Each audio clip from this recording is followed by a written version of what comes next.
Hello? Karis? Sorry, my son came in. My son came in to talk to me, so I missed everything you said. I'm making sure chat can hear you guys. You're coming in loud and clear. So, guys, we're officially starting episode 24 of the RoR Podcast. Again, as I said, I had extended an invite to Max and the dev team to be here because I really wanted them to weigh in on the conversation concerning the live test. So that being said, I'm gonna open the floor as I usually do. Being Storm is the new guy on the block. He's gonna introduce himself, tell us a little bit about himself, what he's been up to, his history on the server, and then we're going to dive into the conversation. And I really do want to hear. I want people to engage and share your information and thoughts on what you saw, both good and bad, with the live test that was done, because it can only help. That being said, Storm, the floor is yours.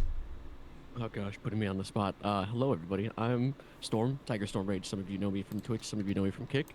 Been streaming Return of Reckoning for a very long time. I owe a lot of my quote-unquote fame and success to the server. I've been playing here. I've been playing mostly Chosen and recently Marauder.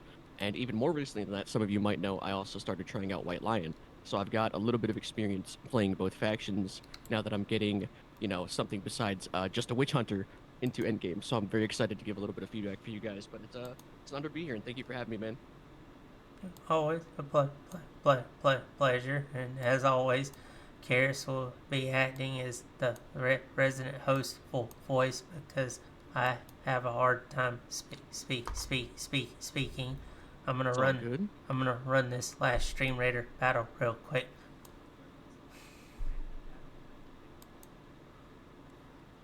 Go ahead and get my. Well, I have to give a full disclosure here in a moment.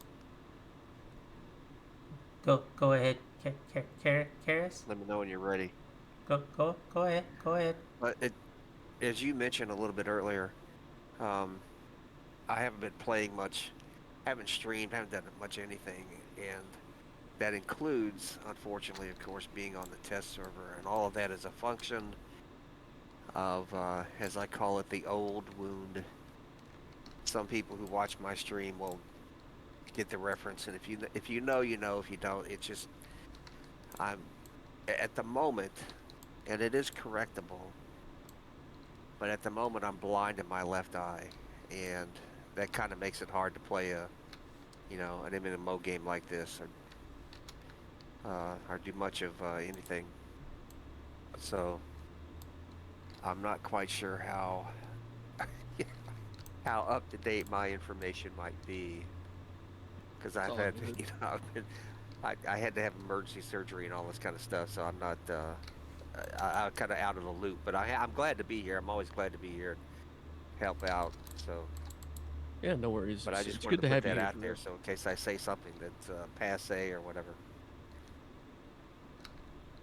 Fair enough.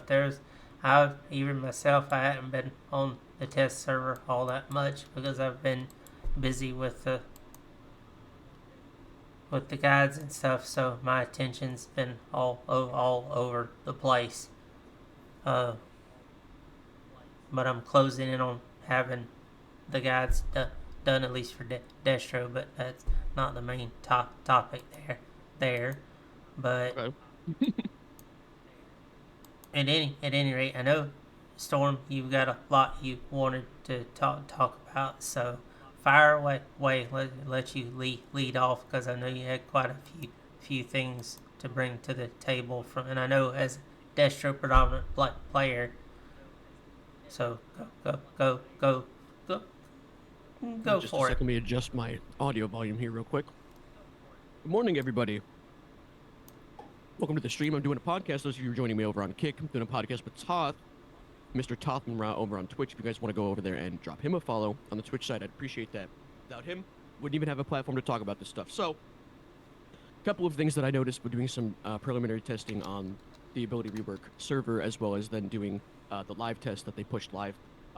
Did want to go out of my way and say that I understand the grand vision of things, and I like the way that they're laying things out. They're making the game and a lot of the stats and a lot of the stat balancing feel very digestible for the average player. And I mentioned before multiple times that that's key to getting people into an older game like this that might feel a little bit more complicated, a little bit more complex, right? If you change multiplicative statistics to additive statistics, you're going to feel weaker, right? But then what happens is once you add more content, you add more stats, more gear, things start to level out a little bit. And you start noticing, wow, maybe that's not quite as bad as I thought it was. But what you gain from the real overall like scope of balance here is not a nerf per se. It might feel that way at first, might be a little rough for some classes, like Marauder, which I'll get to in a moment. It might feel rough for some classes, but that's not how things are intended to be. The developers have said multiple times, I just want to clear the air that they've said multiple times, this is one step, one patch in the blanket of the overall changes they're planning to do. And for me, I just wanted to start by saying that that's a fantastic thing. This is one of the biggest, coolest updates I've seen of any free game I've ever played. I've played a lot of private servers and a lot of MMOs.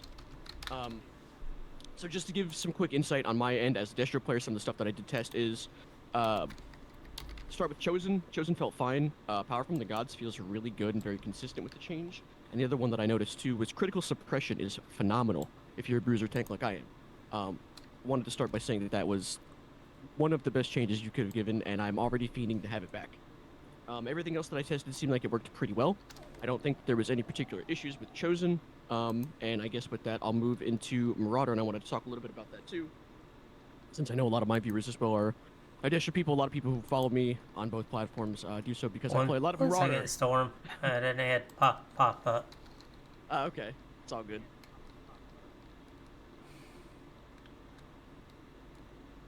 Good old ads. But yeah, there's, let's see.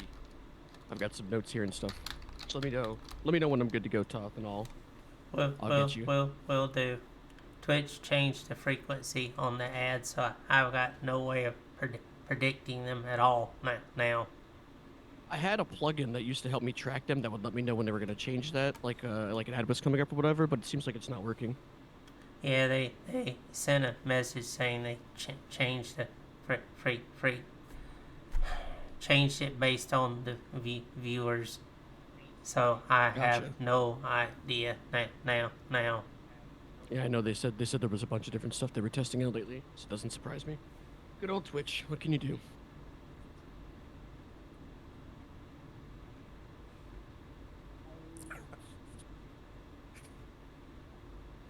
You guys didn't hear that music, did you? No. No, I don't believe so. Okay. Okay.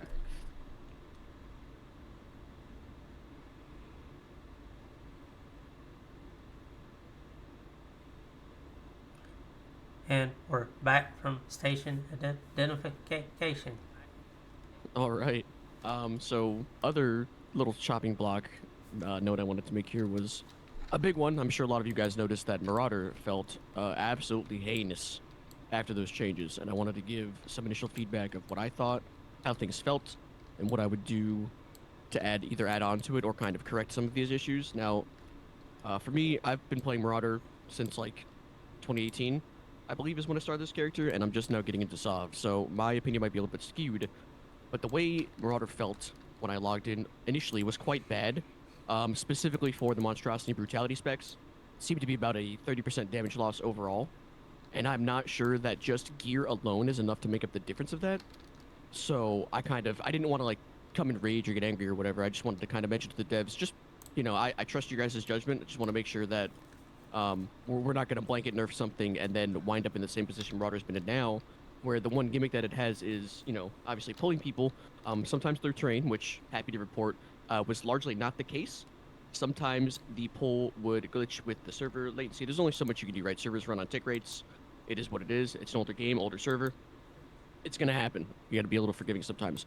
But mostly speaking, the line of sight cone detection and the channel, like the protection that it has for checking line of sight, during the pull felt very good, felt very responsive. Whenever I stopped or I changed directions, it would cut off basically instantly. Very nice to see, very refreshing. Seeing one of the most frustrating aspects of that class get adjusted in a much more logical way. Now, That being said, Can I ask you a question about that? yes. Uh, as I understood, the main complaint about the Marauder pool in recent days Hmm. was that you would initiate the ability, and then the Marauder would turn around and run away from the target, thus pulling the target over a much farther distance than what it was meant to. So, are you saying that's been addressed? Yes, I can say without any doubt, with 100% certainty, that I can actually probably find the VOD from my last stream when I did the ability rework, and show you that I specifically tested that particular interaction, because I'm pretty guilty of doing it in open RVR sometimes without even thinking about it Okay. myself. And that is going to take some muscle memory changes, but it's also going to mean that the Marauder's a little bit squishier whenever they're trying to pull somebody, because you have to maintain the range check on top of line of sight. You can't initiate the pull, walk out of range, walk out of line of sight, and try to pull somebody back into your warband. You have to stay for the entire channel, which is, I believe, 1.5 seconds or 2.5 seconds. It's a long time. But it's I can say without a shadow of a doubt it's been fixed. Okay. Yeah. And then on top of that, some of the other things I wanted to touch on too is that Savagery Marauder feels unplayable. I'm not sure how much gear is gonna fix that. The spec already struggled with dealing any meaningful amount of debuffs on both healers and tanks, as well as 1v1ing squishies, just because the overall like toughness, even with a regen spec, you're really not going to gain much value out of it compared to something like Monstrosity, which is already, kind of designed to do that. So I'm a little worried for that. I'm a little concerned about the longevity of that spec being viable in its current state. But some other good changes that I noticed too is that the additive armor pen for Monstrosity feels very good if you're playing a low armor pen build. It doesn't really feel like you gained a ton of damage, but it feels like your numbers matter more. I can't speak a lot of brutality, but I did test a little bit with the PvE spec that I have. Losing some crits, losing some damage it's not going to feel good. But I wanted to use this kind of as a platform to talk about the first point that I made, which was that this is not the final rework. They're not going to ship things the way that they are now.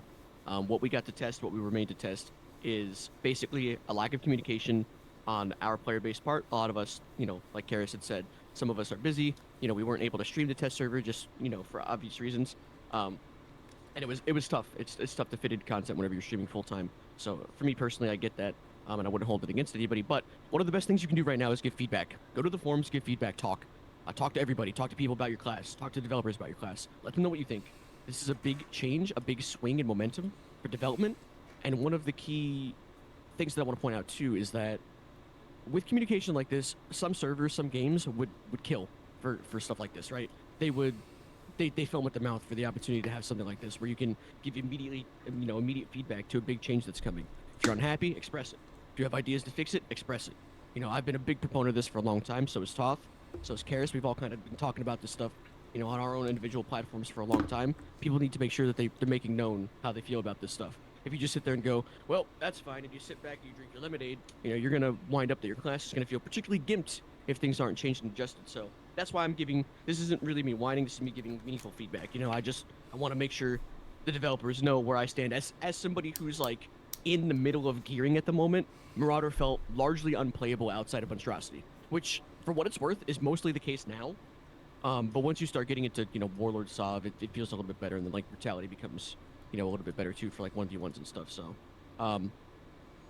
those are the main things I wanted to talk about. Some other ones I wanted to talk about too. One aspect Yeah. Yeah, go for it. You're good. One aspect that I was able to test when the test server first opened up, I was able to get on it for a couple days, and I streamed. I did stream one night off of the test server. Okay. And what I noticed about playing my Swordmaster was that most abilities, and again, I'm just talking about the Swordmaster only, but most of the abilities worked in the exact same way that they worked before. There were some damage differences. Some of the damage numbers, base damage numbers, I should say, had been altered. But when I went back to the live server, before I started having trouble, and I went back to the live server, it did seem to me that the class played a bit more smoothly. Now, as I've always said when I get on these discussions, my background is not in coding, so I don't know what I don't know how to explain what that might represent, other than just the class just seemed to flow. The flow just seemed to be better. Uh, Now, so Okay. if either of you have a comment on what might account for that, please. But it just seemed to be a much more smooth process to go through your stance abilities and your attacks. But the overall damage in a two-hand, I'm running two-hand spec, right? Or two-hand cane spec. The damage numbers did seem to be off from what I was used to. So, if I Now that remember information, correctly, of course, that information is probably 10 days old at least. now if I remember correctly, a lot of abilities had their base values changed. So perhaps the initial values that you're experiencing are probably from scaling changes. But it could also be that there's some behind the scenes work that maybe there was some additional contribution from some things that wasn't working properly. I don't have the full list up immediately. I'd have to tab out, and I'm getting ready to siege Ostern Door, this keep here. Um, but I will say to add to that, when I was doing my gameplay and my testing and stuff, everything I tested felt very smooth. Even the opener for Witch Hunter, which I have lauded and complained about for feeling very poor, and kind of like not really laggy, but it felt like you would open and then you just kind of get stuck for a couple of seconds and have to you're spamming your next ability. It's not really going off. A lot of that, a lot of Witch that, Elf's the same way. yeah, a lot of that bloat, like that hang time, I guess I would call it, didn't really feel present whenever I was testing Witch Hunter, White Lion, Chosen, Marauder. A lot of my main classes. So I believe it has something to do with as well. I know Toth mentioned this before, the smoother backend they're trying to make for abilities as a whole. So I'm thinking maybe that has something to do with it. I'm not sure, what Toth can and can't say or whatever, what he might know. So if he wants to give any input, feel free. But that's just my experience too. So I'm right there with you. A lot of stuff did feel a lot smoother. To touch on something that Fixer had just said, he asked if there was a list of what's been tested, changed, fixed. There's no public list that I'm aware of. I know the devs, or as far as I think, the devs have a list that they keep.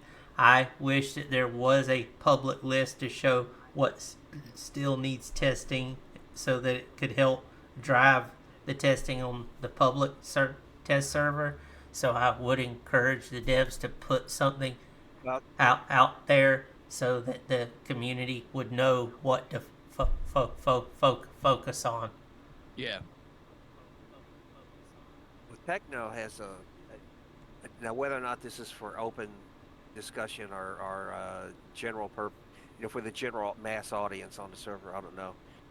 But he does have a spreadsheet list combination thing about all the stuff that they're working on. I've seen him working on it in his room. Yeah, that Whether or as not far as I know, I could get him in here. yeah, he'd have that. I think that's eyes only for the staff. Yeah. Dagger, if you Yeah. want to post a link, you gotta DM, message me and I can post it for you. I have links disabled because people keep trying to spam the chat. Yeah. Good old streaming.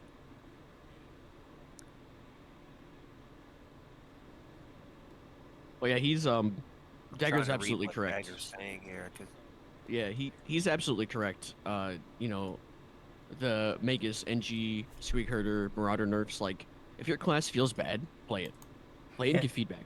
Yeah, Test. that's Go through your abilities. Go through your builds. I play an Engi. It's one of the classes I play, and I was heavily on it the day of the test, and I could tell right away it's gonna take some major relearning of anything I tried that day. The one thing that I could get any kind of decent damage out of was the old sniper build. And when I say the sniper build, basically I had to cut out the use of turrets completely and just go to straight up single target shooting stuff.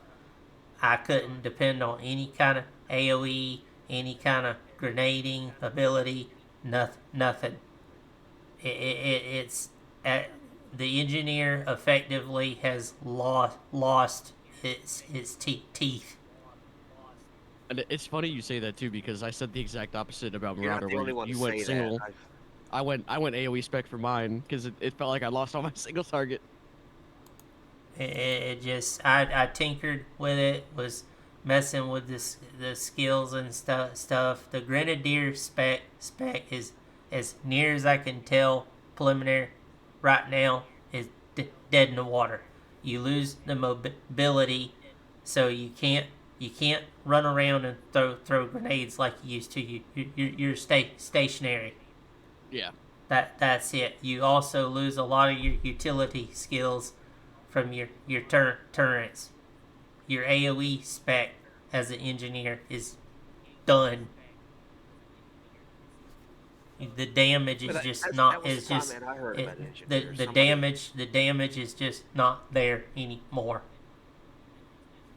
At least not at the moment until Somebody made the comment on the forum. you figure out a new a new spread of a new setup. I'm not saying it can't be relearned. It just, at a glance and what I tinkered with, the damage is just not there.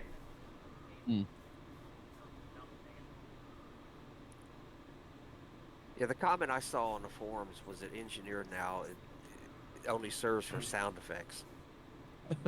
Well, Max even came into a few streams when they first released the patch notes, and he told a couple of large streamers that, yeah, the engineer is pretty much, and to quote the phrase, had its throat cut completely until they're able to rebuild the class and fix it fully as a playable class. It's just not gonna be there. And Max pretty much agreed with what that streamer was saying. Interesting.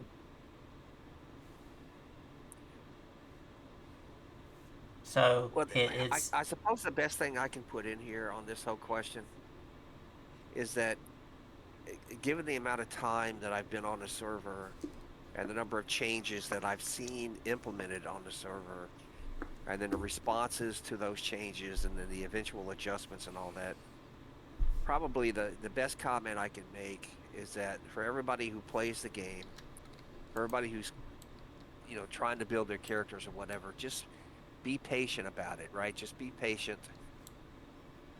Give feedback.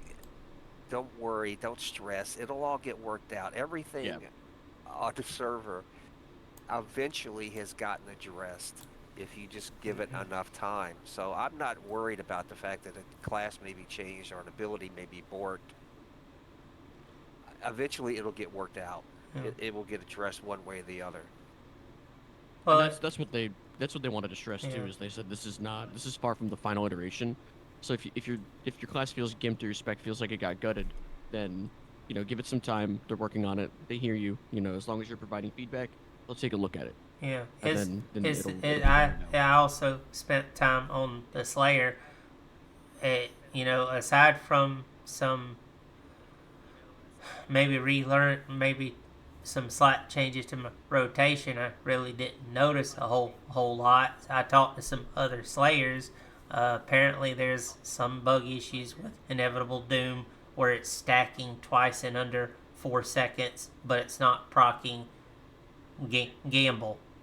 Gotcha. So there is that. That was reported. Rune Priest. Apparently, there's a bug with their AOE group heal. They're able to heal anyone they're standing next to, not just people in their party. Anyone. I believe that was an issue with Zealot as well. Somebody mentioned some of the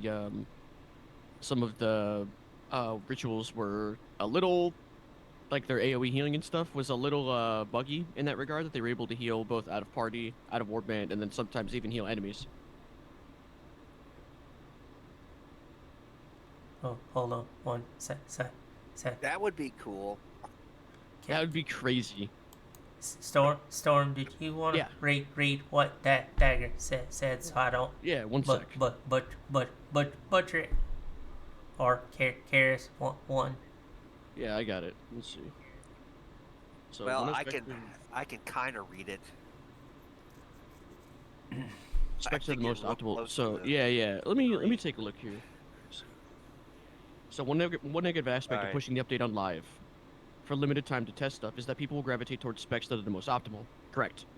And that's logical because when their testing is tied to progress, they're going to min-max it. But just keep in mind that the bugs that are uncovered on testing will most likely be from the meta setups. Subsequent live tests might not result in new bugs being found because people are already, not testing anything new. They're sticking with what they know.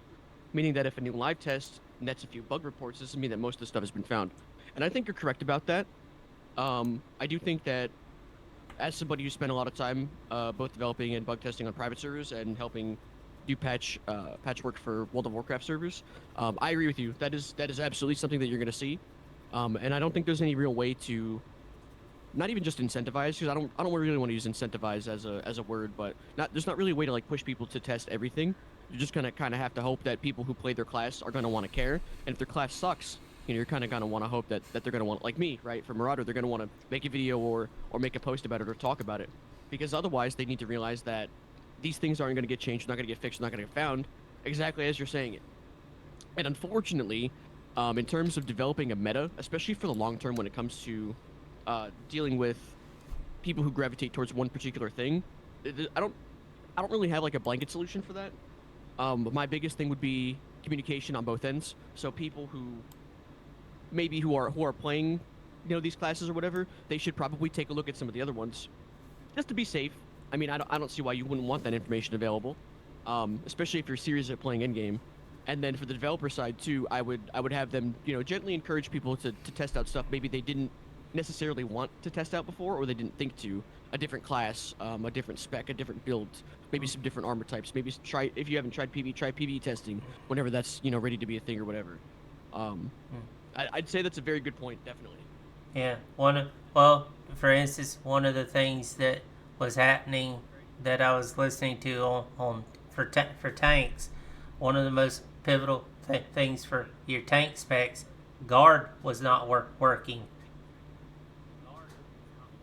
Yeah, by the time I got on with Chosen, it seemed like it was mostly fine. There were a Yeah. couple of times where it felt a little squirrely, and I'm not sure if that was tied to server performance or something or whatever was happening No, with that. it says apparently it was happening across the board heavily on order, where Okay. when you would go to put guard on a person on your end, it would say yeah you put it, but it was not actually putting it on it, so there was no guard.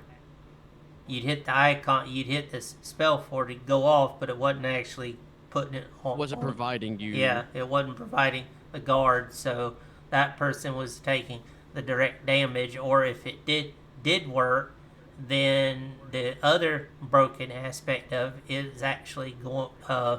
People were actually able to go all the way across the zone and have guard. Yeah. So it definitely has got a range check But issue, and uh, just getting it to engage properly.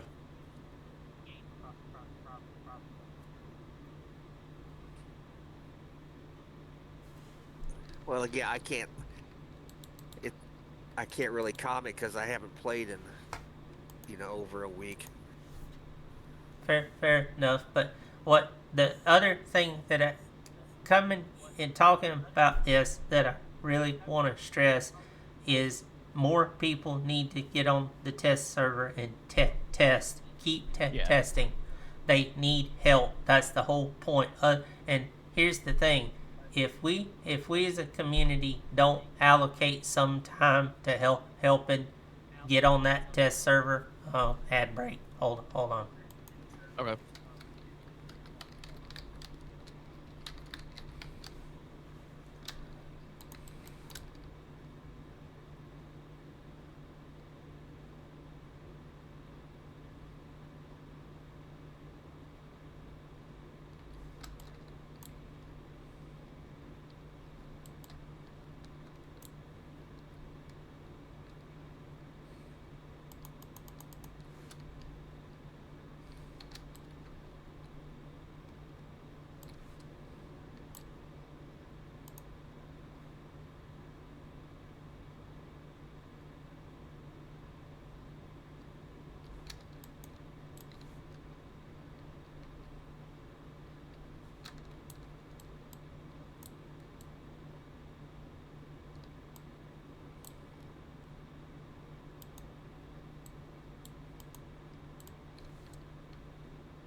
ad breaks over.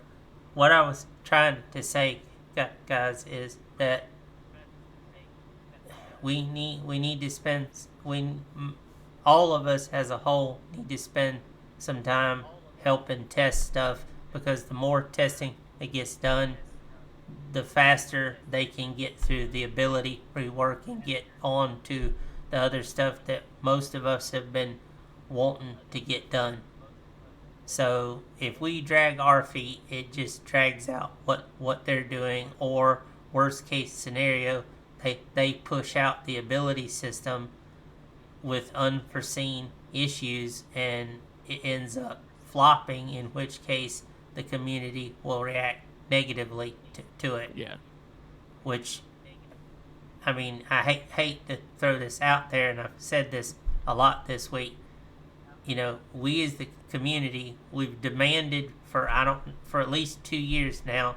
Hey, devs, put a test server out here so we can see what's going on. The devs finally did it. Now we need to make good on our end. True. Very true.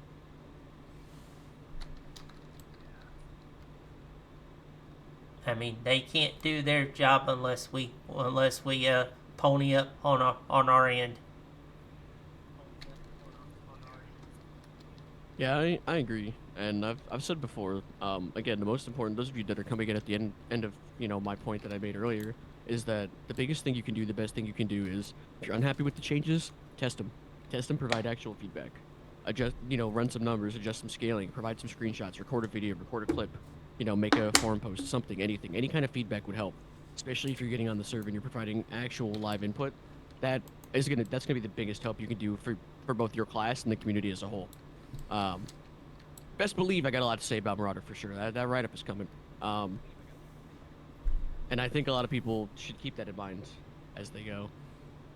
Just be optimistic, be mindful that these changes aren't final and they're a work in progress. And as things get smoothed and ironed out, it'll only continue to get better. The groundwork is very good, very impressive what they managed to do so far. Well, I do know one thing. They need 6v6 teams. They're looking for heavy testing of that. Cities. They're also going to be looking for heavy testing of dungeons, because I know there's mass issues in the dungeons to fix that, because there is stuff planned Let me ask a question. for the future.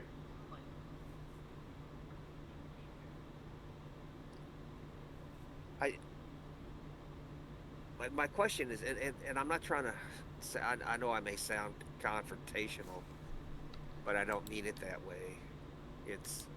I blame the meds. but anyway, what is the, I guess the way to phrase the question, when it comes to all the balance changes and the patch, what exactly is the ultimate goal? What is it that is being worked toward?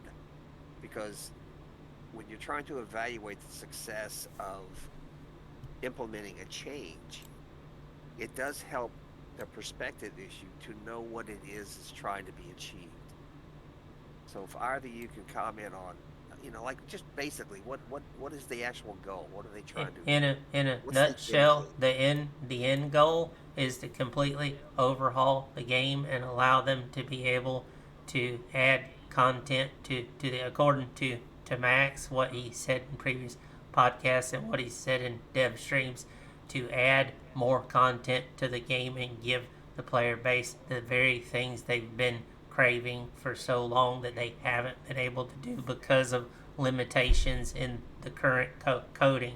So in a nutshell, this is the preamble to doing everything that the player base has been screaming for the last 16 years. Yeah, seriously. This is why Max and them have been so desperate and have drug this out so long, is because they're wanting it to not have problems. Well, I suppose from my perspective, that's a little bit nebulous to me. there are aspects of the game that I would like to see addressed, but none of them, none of the say the top 5 that are on my list have to do with individual classes or have to do with balance between the classes. The issues that I would like to see addressed. The top 5, none of them have anything to do with any of that. So it just, I understand that progress is the ultimate goal, and they are trying to address concerns of the player base. But that does just seem a little bit nebulous. Let me ask real quick. Is one of, I would imagine, some of the top issues I've played with you and seen you play before in the past. Your top issues that you have with the game function or stem from, I guess, the interaction that certain players or certain guilds or certain strategies might have with the world, correct? You're unhappy with kind of the state of play that some things might be in the RVR itself rather than just individual classes. Am I correct? Right. Okay. Basically, so, yeah. So I did want to touch on that too, because I'm somebody, I've never played just one faction, and I'm in, I play with Gempire when I'm on Order, and I have, Entropy obviously for Destruction. So I've played in big warbands before. I've played in organized warbands. I've ran with the big boys. I've played in Pug warbands and Discord and stuff, with some of the other bigger streamers. So this is something that a lot of people, not just you, maybe don't want to hear. But a lot of those issues that you have on your particular faction with perhaps the way another particular faction might play or another particular group of players might play, I'm gonna break your heart, sweetheart, and let you know that they're the same people. The issues that you have with certain strategies and certain playstyles and certain things that happen that take place in the world are being done by the same players on both factions. And I know this beyond a reasonable doubt because I play with both of them. So I know that some stuff that might frustrate older players like myself, especially me when I'm playing in pugs or I'm playing with a small stream group, those things that frustrate you, that also frustrate me, being done by both sides. And that's not really something that can be addressed without, like, developer intervention going like, hey, maybe don't do this while we're trying to fix it. Or, hey, it would be of good benefit for you to not do X thing, to agitate X people. Like, you can't police the way people are going to play, right? Dagger mentioned about metas and tactics and abilities and stuff that people use, and they're going to gravitate towards that one thing. Unfortunately, maybe your expectations don't align with something that's reasonably possible with a small pool of players.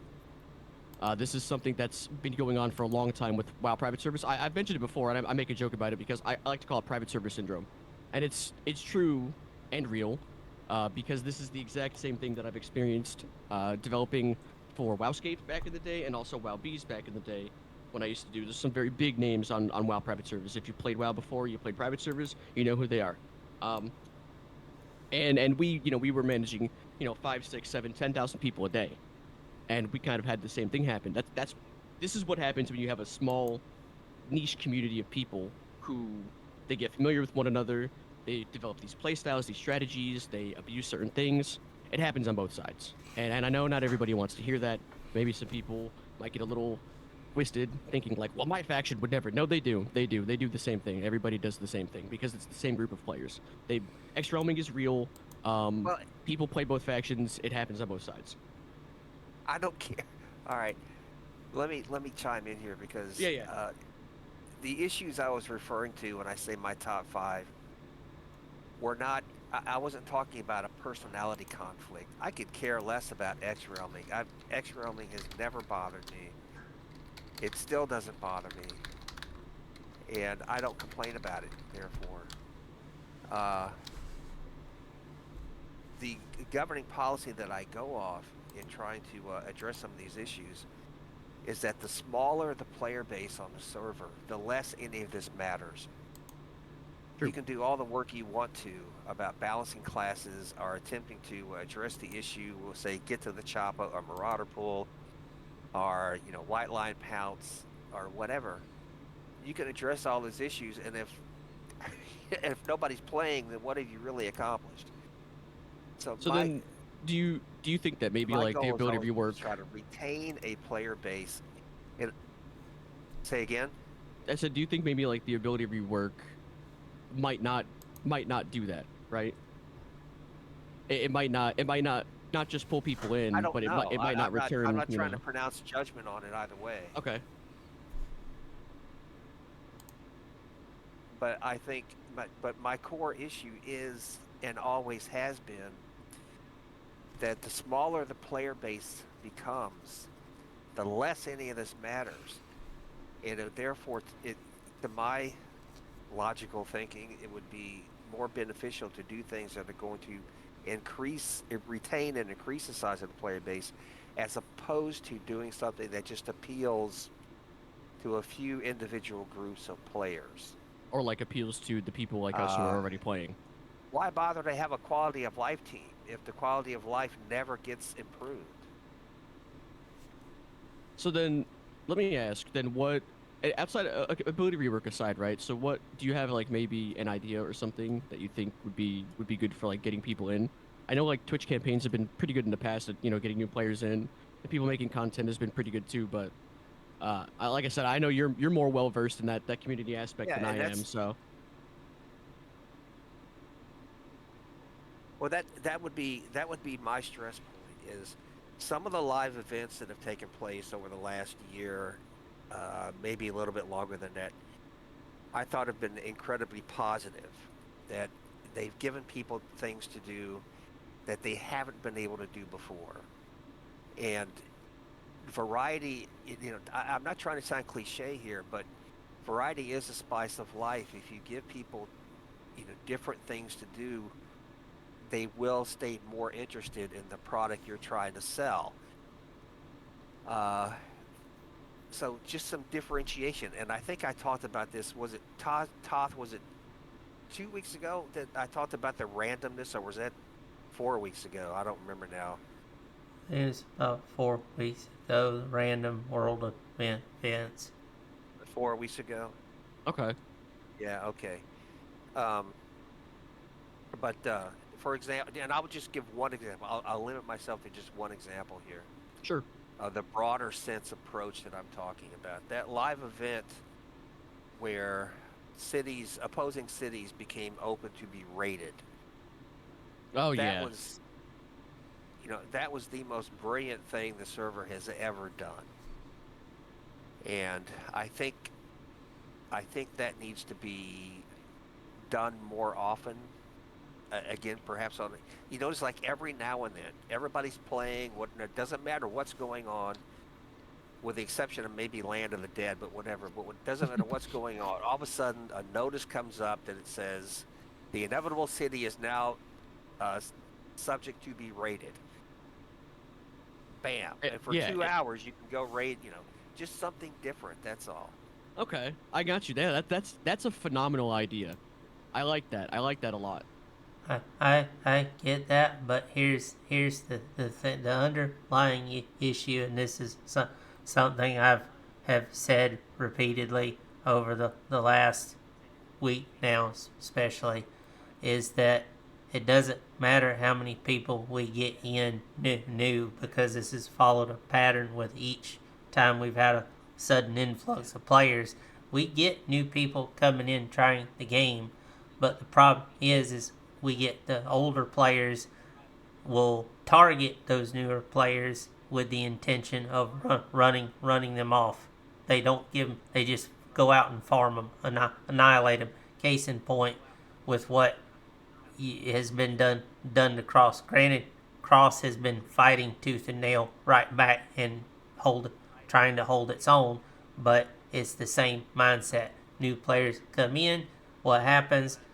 The old players decide, oh, well, let's go beat down on them, and a lot of those players end up leaving. It's not helping. We're losing players because people have got the mindset, oh, let's go beat down on people till they quit playing. The player base is literally creating its own problem, so it won't matter whatever events get put in if we keep bleeding people out because people won't stop what they're doing. I 100% Well, agree, and I've agreed with that for a brings long me to time. my other point. Mhm. The second thing on my list, my top 5 things I would like to see addressed, is the scenario queue system. Now, Yeah.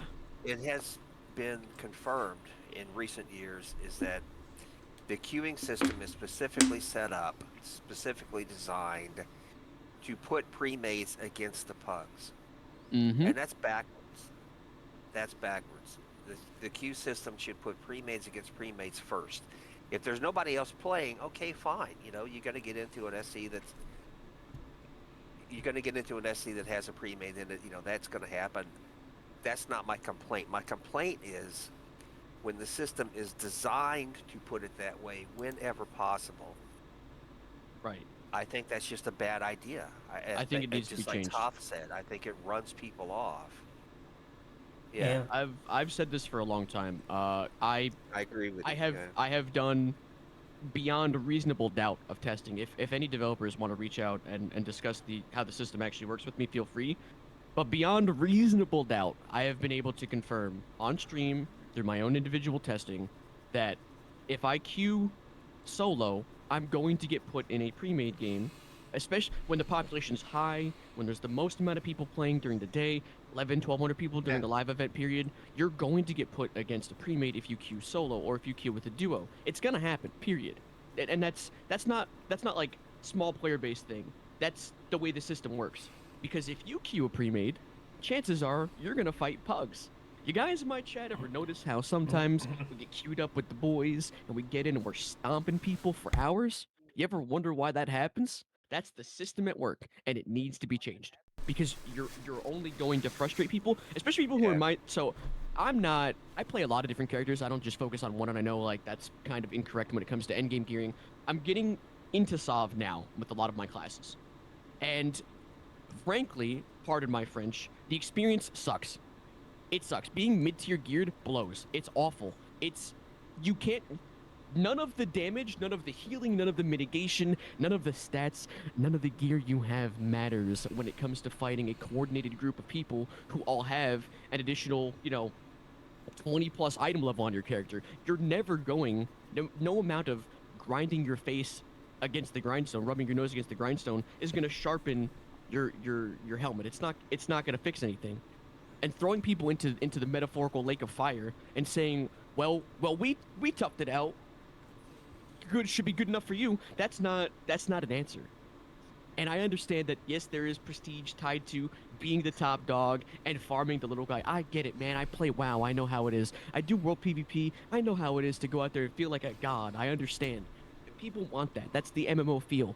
However, there is a limit, right? There's a limit. The carrot on the stick can only take you so far if you're exhausted from all the things that are on the road to get to the carrot on the stick. You feel what I'm saying? You understand what I'm putting down? I think everybody can agree with that.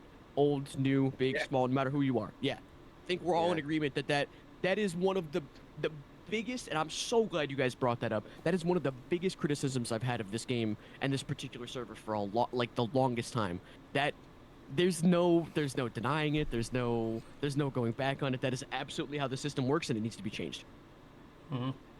There was people talking about it in regional Quote on I that. keep going back Brofix was talking about it yesterday in regional. I'm sitting with him in his warband right now, and yeah, he was talking about it, and I said the same thing. I said that's absolutely how it works. Let's see. Tokum says they need to set it up like WoW, so that pre-mates only goes against the plug if there are zero quote I pre-mates keep going queuing. back Yeah, to. I'm sorry. yeah. You're fine. Yeah, I agree. If the population's small and there's not enough people to, I'm gonna get stomped here. There's not enough people, then yeah, I can see that. You know. But yeah, go on. You got this. You got the floor. Well, it's there's a small delay here. I don't know. But anyway, it's still this quote is still on the forums. You can still find this post on the forums if you want to look at it. But Mhm. someone who's very deeply embedded and involved with the server once said that you can play solo and pug here if you want, but you're going to suffer for it. True. Now, those are the exact words, and I'm never going to let that go because that is just, to me, that's just the wrong approach. That just smacks of the wrong approach to take if you want to have a healthy server population. If you don't, you know, If you don't care about that size, if you don't care about the size of the player base, okay, fine. But if you do, that's kind of the wrong. I think that's just the wrong attitude to take. I think the point you made earlier of being a detriment to new players and benefiting old players who are probably going to keep playing regardless. You know, even if you made things better for newer players or you broke up the pugs, like people they're still going to play, right? It's they're going to be upset that they're not going to get easy farms anymore, but they're still going to continue to do what they do. People are going to still continue to farm their gear and build up their alts. People are going to extra armor, do whatever they're doing. They're going to open RVR. They're going to do cities the same as normal. It's not gonna affect things for long-term players like us, or maybe people who are more serious than us even. That they basically live and breathe this game. I get that, but like you said earlier, if you don't appeal to more the average player, not the casual player, but the average player that's present on this community, and try and pull in people who are looking for that experience, it's not really going to amount to much. And I think longevity of these changes, like as opposed to them being short-lived, I think that's a really big concern. And I think addressing the frustrations that come with it, with both the stopgap gear being pretty middling in terms of what you're going up against most of the time, and then the pug versus pre-made thing, you can't really force pug versus pre-made in open RVR. It's going to happen. It's like Dagger had said earlier, with the meta being a thing, people are going to find a way, right? One second. It is what it is. Add break. Yeah. And then I need to pull something up that was sent to me that will answer some questions, including Fixer's question earlier. Yeah, Tokum, this is the Return of Reckoning. I've been streaming the server over on Twitch for many years, and I've been streaming over on Kick here recently, just to kind of bring the game some new faces and some new eyes. So we've kind of seen it all, on our end. Well, I'm glad. One has put a comment in the Twitch chat when we get back that I want to talk about. Okay. Yeah, that's actually like the perfect comment for what we were just talking about too. It's funny because I happen to be an expert in that particular situation.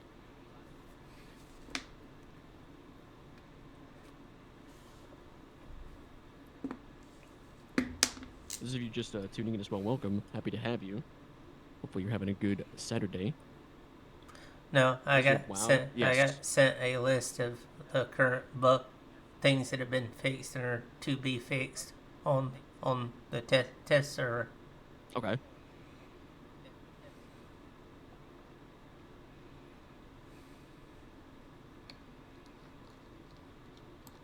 We're back, guys. I want to pull something up real quick that I was sent by a member community.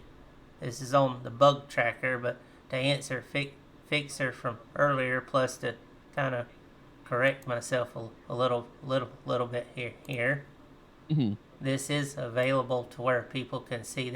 Shows a list of everything that's still needing to be worked on, or that's being addressed on the test server.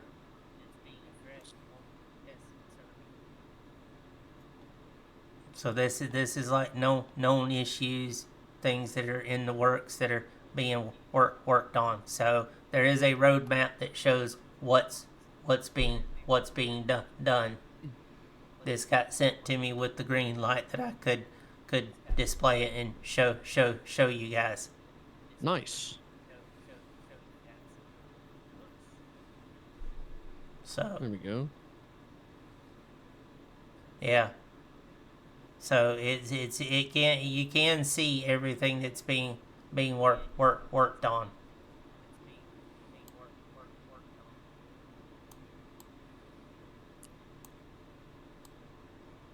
Okay. And just then for a moment, I want to talk about Anderlin.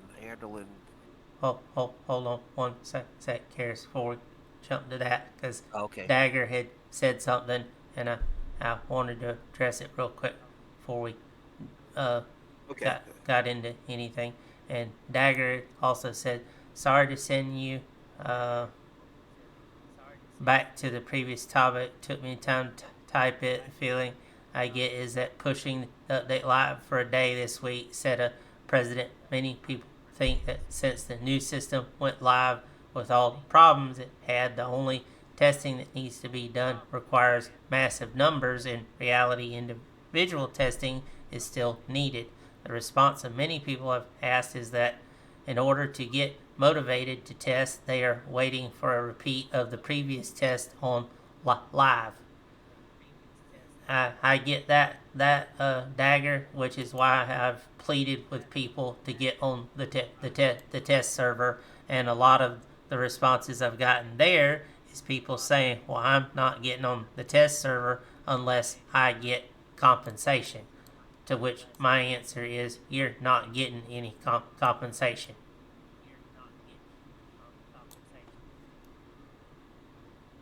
Okay, Karis, all yours. That's I would agree with the point that you should not expect any compensation just for going on the test server, because no one's required to go on the test server. It's something you do to try to support the game.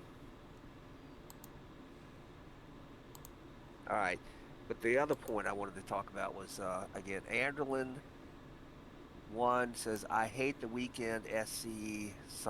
Same pre-made all weekend. You have to go against." All right. At the risk of opening old wounds, what Anderlin is talking about is the weekend Warfront SC. And some weeks back, a couple months ago, whatever, I had a suggestion about that, which was that for the weekend Warfront SC only, which has requirements to it, right? You play it 10 times, you kill 100 people, you win 5 times, whatever. That's typically that's it. That if you're playing a character, that when you complete the weekend Warfront SC, you can no longer queue the weekend Warfront SC and only the weekend Warfront SC on that character anymore. You can still have it pre-made, you can still do all the other SCs, you can still go stomp people all you want. It just cycles the characters out of the weekend Warfront SC once you have completed it. I still think that's a good idea. And so I just thought I would bring it up again. Since Andelin brought it up, I thought I would bring it up again. I apologize. I've got chat activity on my end. I'll be deafening periodically.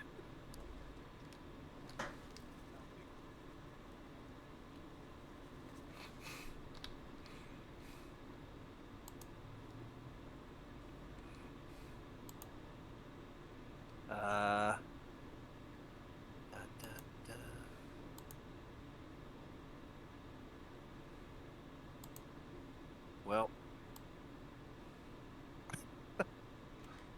Pulling in someone that no comment. No one has a comment. All right. Wish to join.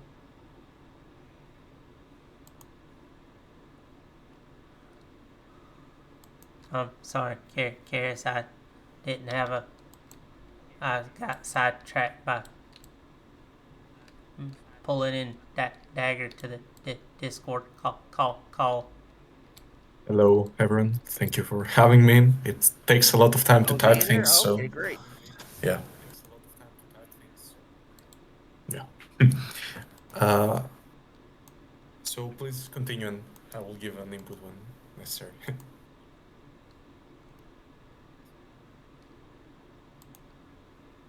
Well, please, what topic did you want to discuss? So, on the most recent one, what I've been told, there is no easy way to test it, but it makes sense from all the evidence I and other players have been seeing, is that you might have noticed that when you are queuing as 5 people, it's quite significantly harder to find a scenario than if you were like 1 person, 2, or 6 in that aspect. And what I've been told, I cannot verify it, is that when you queue as a 6-man, you basically open up a scenario instance, which means that the system then tries to figure out what to place you against, again giving priority to other 6-men.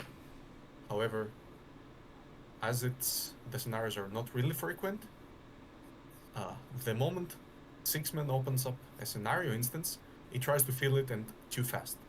This means that an organized Six-Man may be placed against like an organized 2 or 3-man team, and the rest are people that are just solo queuing. Which would explain a lot why scenario pops quite fast enough if you're a solo player or Six-man player. Because in order to try and find some balance, it's pulling either the largest teams or the smallest ones.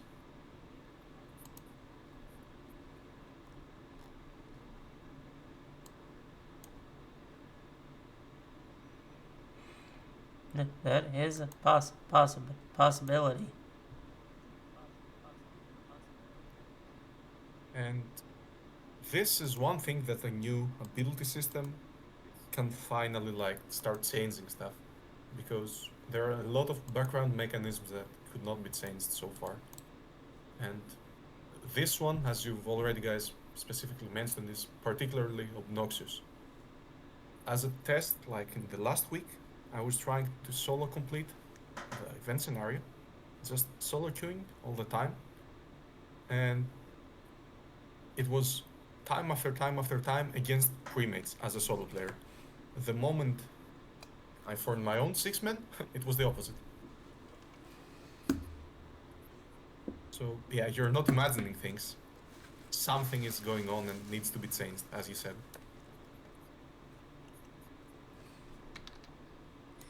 Well, Tiger was talking about running tests on it, and I tested the system myself a number of times, and the manner in which I would articulate it is, let's suppose you're playing Order.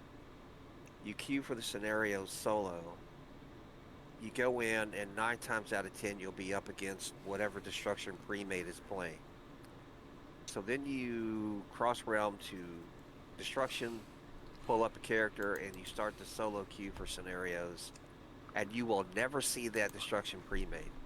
Instead, you'll see the Order premade that was running the whole time, and that's how the system plays. That's how the system plays with you, you know. So, and I've tested that many times. I've seen that many times. I streamed it one night. I streamed explaining it exactly that way as to what I was doing. I'm going to start out playing Order, and I'm going to look at who's in the scenarios. Then I'm going to switch to Destro, and I'm going to look at who's in the scenarios, and I broadcast the results live.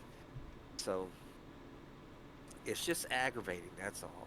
It can be aggravating, and on the whole question of the player experience for new players, you have to ask how many new players are going to push through that, are going to suffer through that before they say, all right, enough. Screw this. I'll go back to playing, WoW or whatever. We've lost a lot recently. I mean, a bunch that come in with traumas, the streamer guys. There's been a lot that's left, and then even some of Entropy and Chaos. A lot of them are PvE minded people. So if they get stuck where they're forced into going up against these PvP powerhouses, it won't end well. If I could chime in too, it just doesn't feel good. Well, I suppose a good way to articulate it. Yeah, go for it. Sorry, man. Anyway. Is that I'm a firm believer that the solo pug casual player, whichever of those terms you want to apply, does need somewhere to go where the majority of the time they can have at least an entertaining experience, as opposed to having a miserable experience. And if you can't accomplish that on the server, then again, we're just sort of running in the perpetual treadmill, and eventually that gets old. Yeah, this is something I have actually told Max to this myself. We are hemorrhaging people because of this mindset, and I've said this on my streams before. People come in and they attack me about it because they say, "Well, you're just wanting to handhold and stuff." I'm like, "No, I want people to enjoy the game. People are not going to play a game where they're miserable." Okay, Right. discoordinate scenarios is an idea. Sure, it's a start, but they need to completely overhaul the scenario system. This bit with the pugs versus pre-mades has got to be stopped outright. Right. Yeah, definitely. It's choking and killing any drive for new players. A new player coming into that, a few minutes of that, and they're like, this isn't worth it. Even from a content aspect, there are days where I get on and I'm like, wow, maybe I picked the wrong faction tonight. Like it's just you just feels like you can never win, and then even if you do swap characters or swap tiers or swap factions, you end up having Yeah, it's like JRG Sub Zero, who's new to the game, and welcome in JR. I've been talking to him off on last few days. They're not the first. I've had new players come to me that have pleaded with me to carry the case to the devs to change the scenario system, not to give them an advantage, but to just simply level the playing field. This bit yeah. of chalking the pugs up to the pre-mades, and the pre-mades think it's funny. It's not. And I use my own guild as an example. There's people in Retribution that think that this behavior is funny. It's not. It really isn't. We'll A have a few different days tune with this ago, one, but I yeah. said it. I said it for what it was. You're a PvP animal. You're bent on driving people off the game. True, If I true that. may go on a tangent, but it's very relevant to a lot of things that have been said even now by the comment from JRG. Like, in my opinion, Go ahead. the biggest threat to this game and most PvP games in general is stagnation. Right. And by stagnation, it isn't just one thing.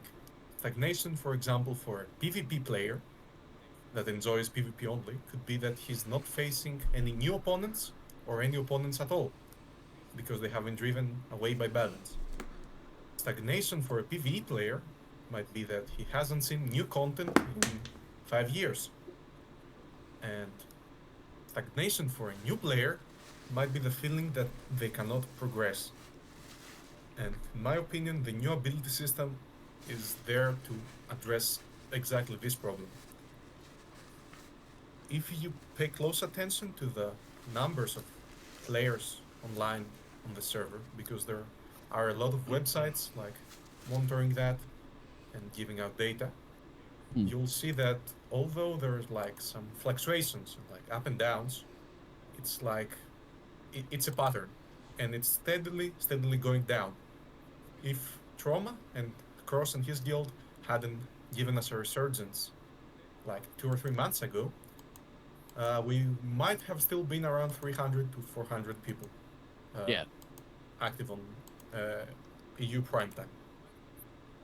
So basically, coming back to what was said earlier about why go for the new ability system, why try to put work in it when you aren't sure you'll have good results. The issue is that if you don't do anything, the stagnation will eventually kill the game. And in my personal opinion, we were really close to getting there with the population numbers on. Yeah, I agree for sure. As Toth said 3 minutes ago, with his guild, for example, that some people were finding it funny. there's always like a portion of the population, and not saying it negatively, that purely enjoy the gameplay loop and playing to play and stuff like that. That's why you see people at Renown rank 100 that just enjoy their time there. Even them might get tired eventually if nothing changes, because they lose everyone but themselves on the server. So it will be just not tryhards against tryhards, but very dedicated people against very dedicated people with low server populations. So in my opinion, even if the new ability system is a mess, even if balance is horrible, even if we lose people, in my opinion, it's the correct move because it's our only option to bounce up the population up, and not just the population, but bounce up the content. Because outside of monthly or bi-monthly events that Eka and other devs have been crafting on their own, there really isn't anything new content-wise in the game. Right. We were talking about that earlier too. We mentioned that, you know, trying to draw in players with events is good for short-term success, but it's like you said, fighting off stagnation. And someone, Andy in my chat, said the same thing. He said, you know, how does the ability rework stop people from feeling like the treadmill isn't going anywhere? That's not an instant fix for that, right? But it is something that's going to have you sit down and go, okay, you know, let's go and see, you know, what changed. Maybe you'll put your darts back on the dartboard again. You know, maybe you'll look at a different class. Maybe you'll try, you know, a different build or something. And exactly as he pointed out, it fights stagnation inherently by providing something different, and it provides groundwork to fight stagnation further by adding additional systematic changes across the board. Exactly. And people hear a new ability system, and if they haven't really taken a close look, they might just mistake it for a balance or a balancing update, when in actuality, this system will enable so many implementations of new stuff that are not even remotely close to balance. From my understanding of it, new events might be easier to implement, as was suggested before, for example, with the random occurrences of like the notifications that, yeah, for example, inevitable city uh, is being invaded or something like that. This will be much more easy to implement and easy time-wise, because as is understandable, a small dev team, the most critical resource they have is time. So by setting the baseline with a new system, they can actually start to do stuff faster and more efficiently. That's all I had to say. Feel free to. That's part of that's tied in with the ability system that people weren't paying attention to during the live test. A lot of the bugs that were being fixed in real time. Right. With the new system, they're able to make changes to the game while it's running. No more of having to pull the server down to do it. They can simply make the change right then and there, and everybody keep playing. That's the other thing. So I mentioned that too with all the testing that went on. They're trying very hard to overhaul this in such a way to be able to give us what we want. Yeah, it's a long road yet to go, and people's patience is ad break. Good old ad break. Well, yeah, to answer your question, Andy, while we're under ad break, yeah, that I think the ability rework is a great, it's groundwork, right? That's really what it is. It's groundwork. And just being able to fix and change and apply hotfixes and stuff while we're live is huge. That back end support that we're getting from something like that, and Karis had mentioned that some of the abilities felt smoother, and I think that has something to do with it, right? Is just that back end being a lot less cluttered. It's like you know, like everybody has like their networking cabinet for the PC stuff where your router, you know, meets your modem and all your wires are drawn from the wall and stuff like that. Imagine how much better the air flows, right? Through that closet or that server rack or whatever you have set up, you know, whenever you unclutter those wires. That's effectively what the ability rework does, is it provides a stable groundwork for them to start doing additional changes, adding additional things, changing additional abilities, without it potentially causing a catastrophic issue with like the last rollback that we had that everybody was so unhappy about. This should help prevent situations like that again.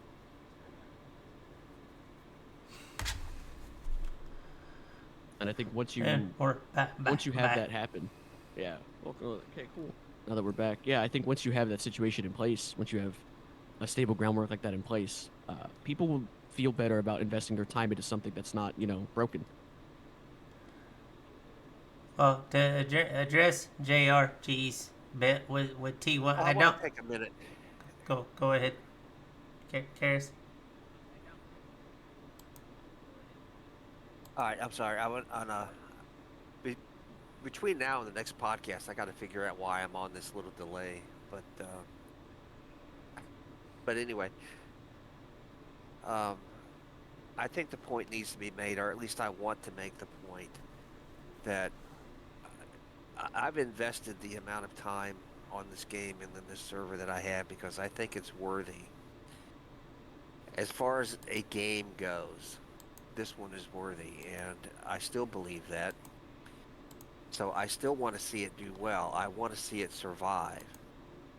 So the balance changes, are all well and good, and I support the effort. I just think that at some point, some of these other issues need to be at least looked at and acknowledged or discussed or changed because let me look here, I'm sorry. As was said a few minutes ago, Dimstack said, okay, yeah, a lot of the little implementations that could be made, the coding already exists. To put Gorlock the Destroyer running around in an active zone, all the coding is already, because they've done it on a live event, right? Because they've done it on a live event, all the coding is already there, right? They just need to turn it on and off, or set up an algorithm or whatever that randomly turns it on and off. So it just seems like to implement, and the same thing with invading the opposing cities.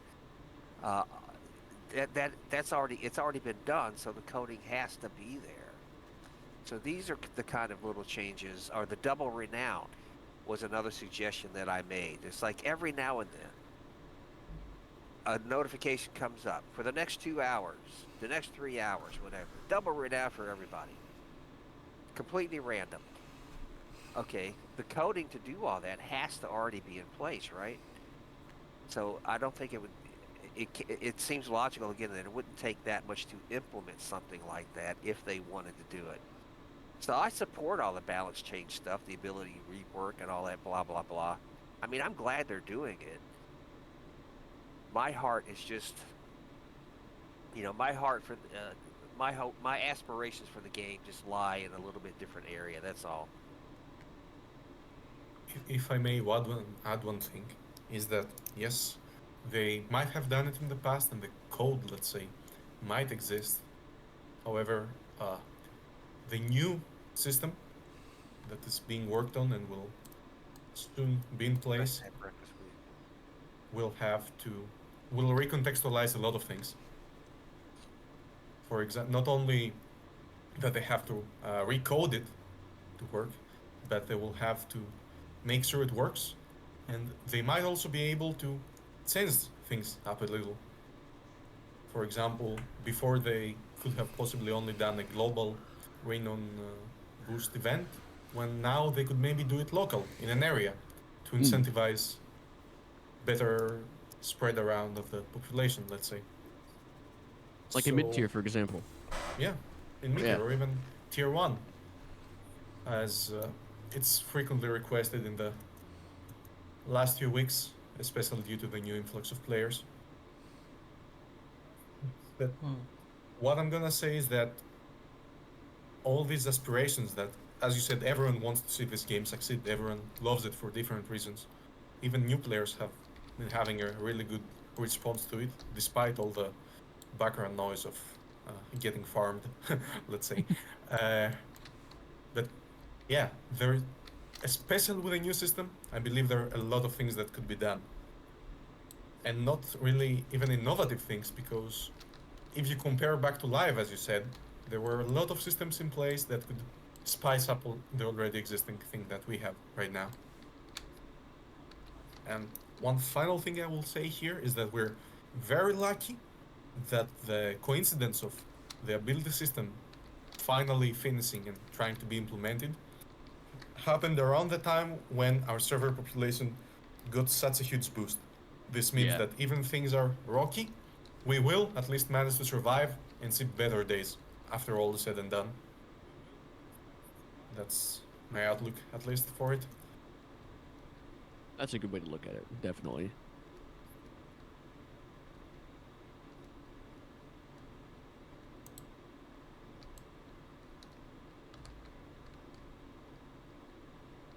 Okay. Todd, you there? Yeah, I'm here.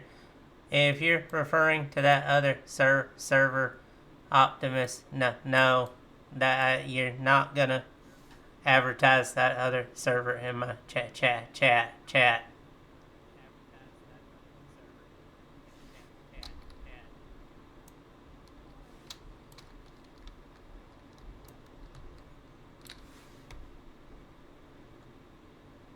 Well, that's not what that wasn't the issue I was going to bring up. That other server, People oh my God. people are free to make their own choice. That's fine, but I draw the line at that server being advertised in my chat.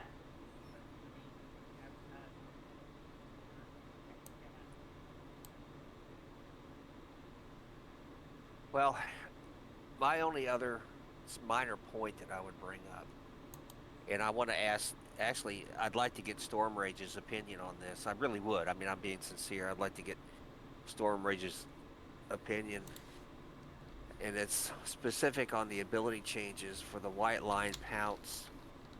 I think the white line pounce should be restored to at least 65 feet. At least 65 feet. If not 100 feet. And I just wonder what you think about it.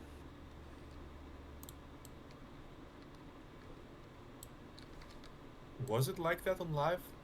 I'm asking because I'm also a middle squeak herder main, and I'm kinda interested to know.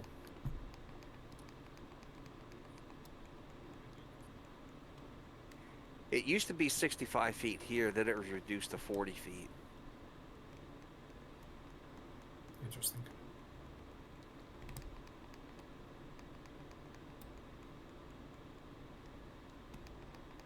Storm Rage might be on his other, because he's streaming on, what is it? He's streaming on kick. Crack, or quit, kick, I'm sorry.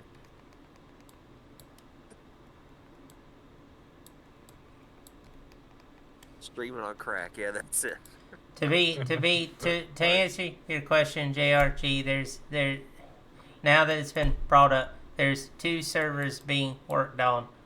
There's another server being worked on that's still in development, and then Games Workshop has another game another MMO that they're working on with a new dev team that they've got in the works. So there's two new MMO Warhammer fantasy games in that's being worked on.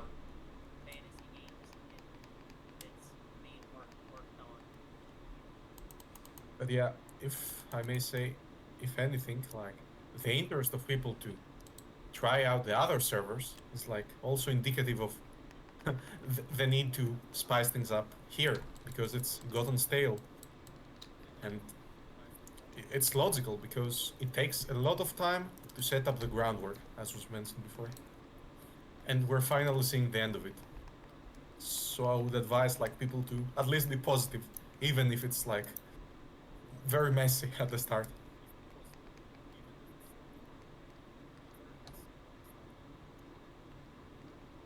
The most I'll say on that, JR, the one server is another private server. The other one is actually sanctioned by Games Workshop. So Games Workshop don't play nice with other people.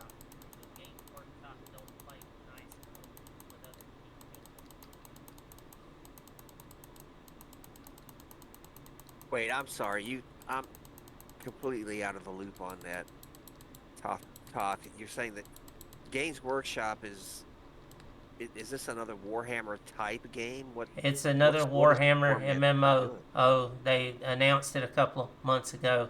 The only thing they have not really specified, they've kept it very hush hush, is whether or not it's fantasy based or not. The dev team that's working on it has got Games Workshop's blessing.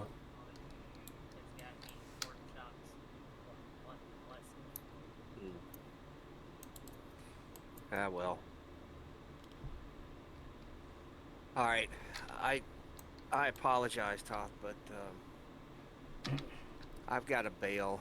I'm No, worries. I with my appreciate you. with my recent eye surgery. I just It's yeah.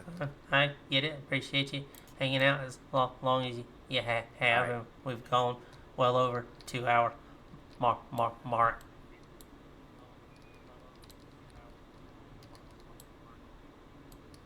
All right. Thanks a lot, buddy. I'll talk to you again soon. Later. See ya.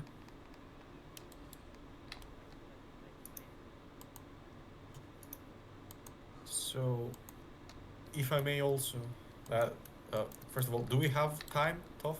Yes.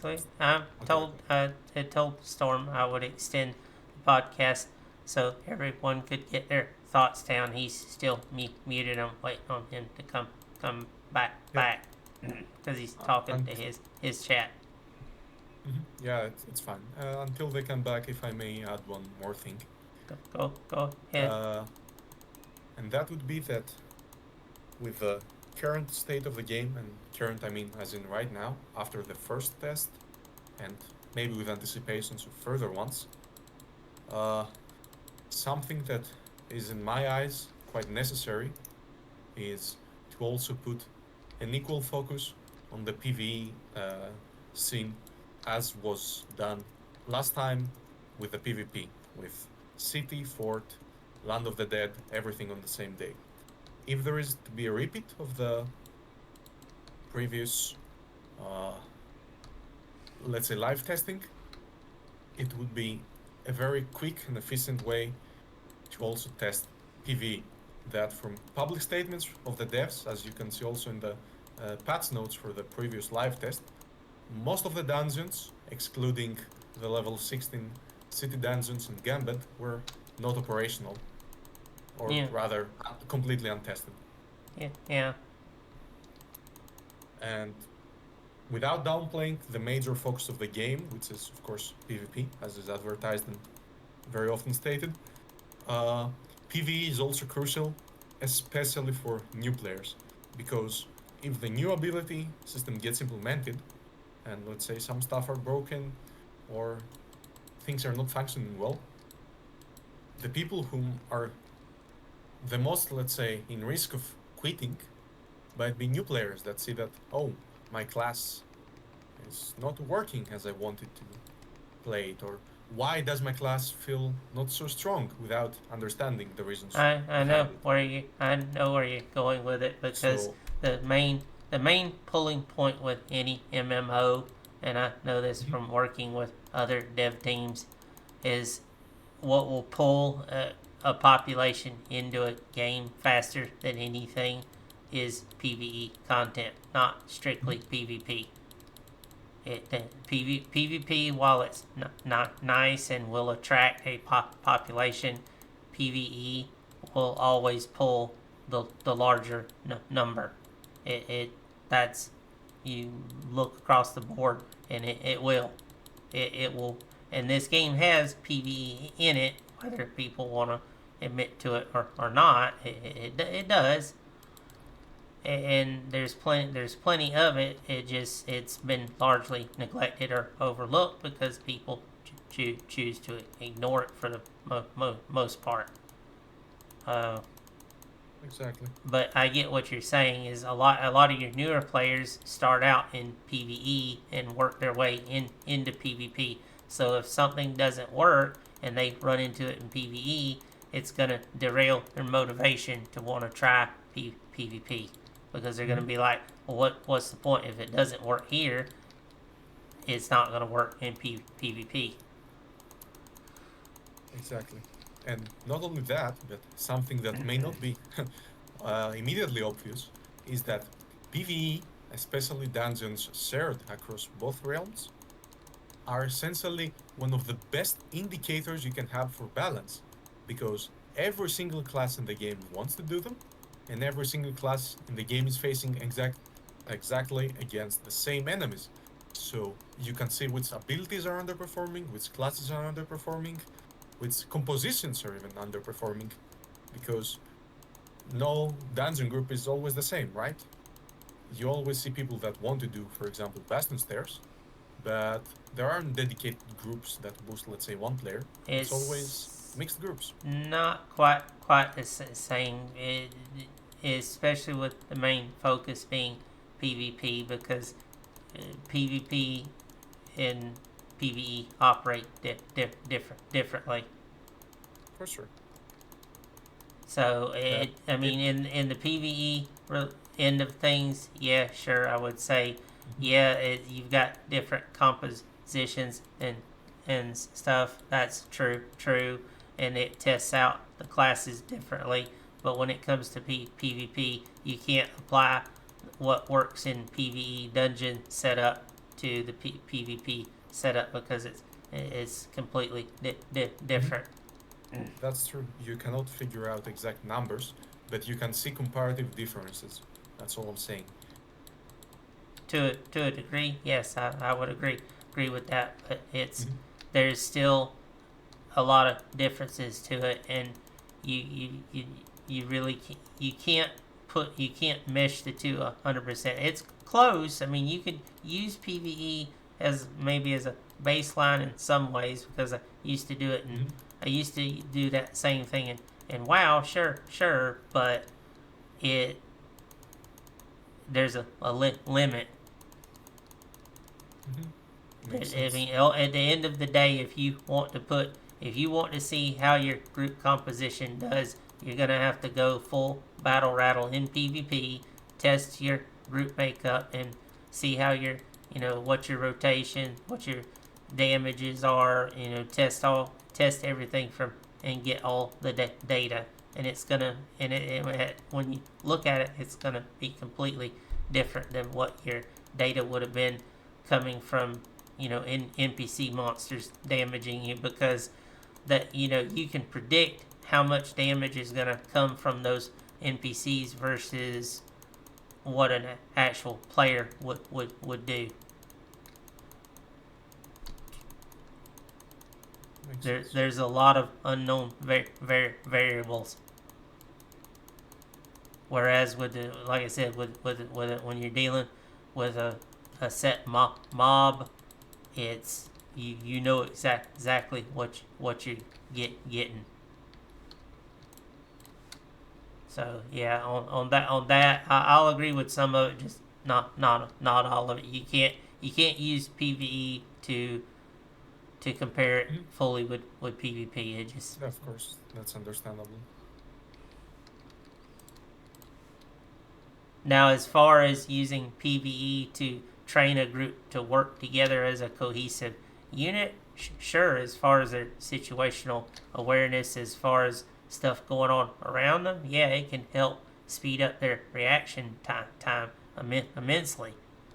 I've seen that done, but the rest of it is going to be trial and error and actual combat baptism under fire, so to speak.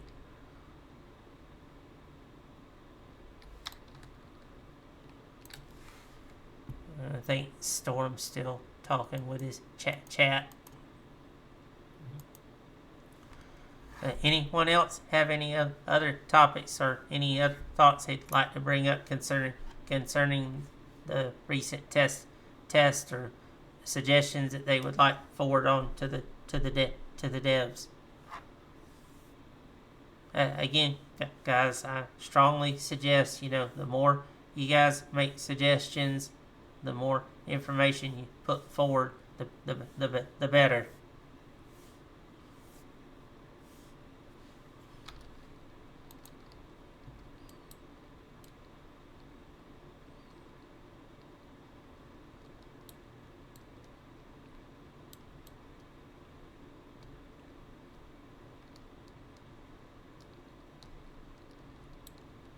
One generic thing that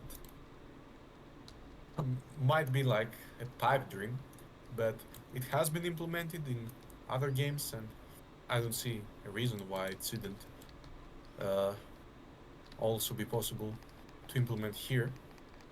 Would be a specialized place in the forums with community proposals, not balanced proposals, because we've seen quite a lot of them. But, for example, event proposals and stuff You mean like that. like a suggestion box?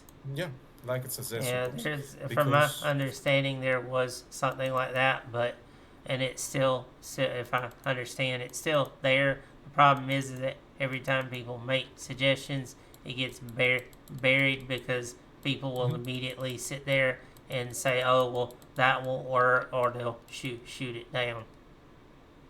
yeah, and as you said, it's not dedicated. It's just a place in the forums that sometimes it's used. But if the devs give focus to it and say that, hey, now with the new system we have the power to like actually make more stuff than were previously possible, feel free to give us suggestions. No promises, but 1 second. be seriously examined. Ad break.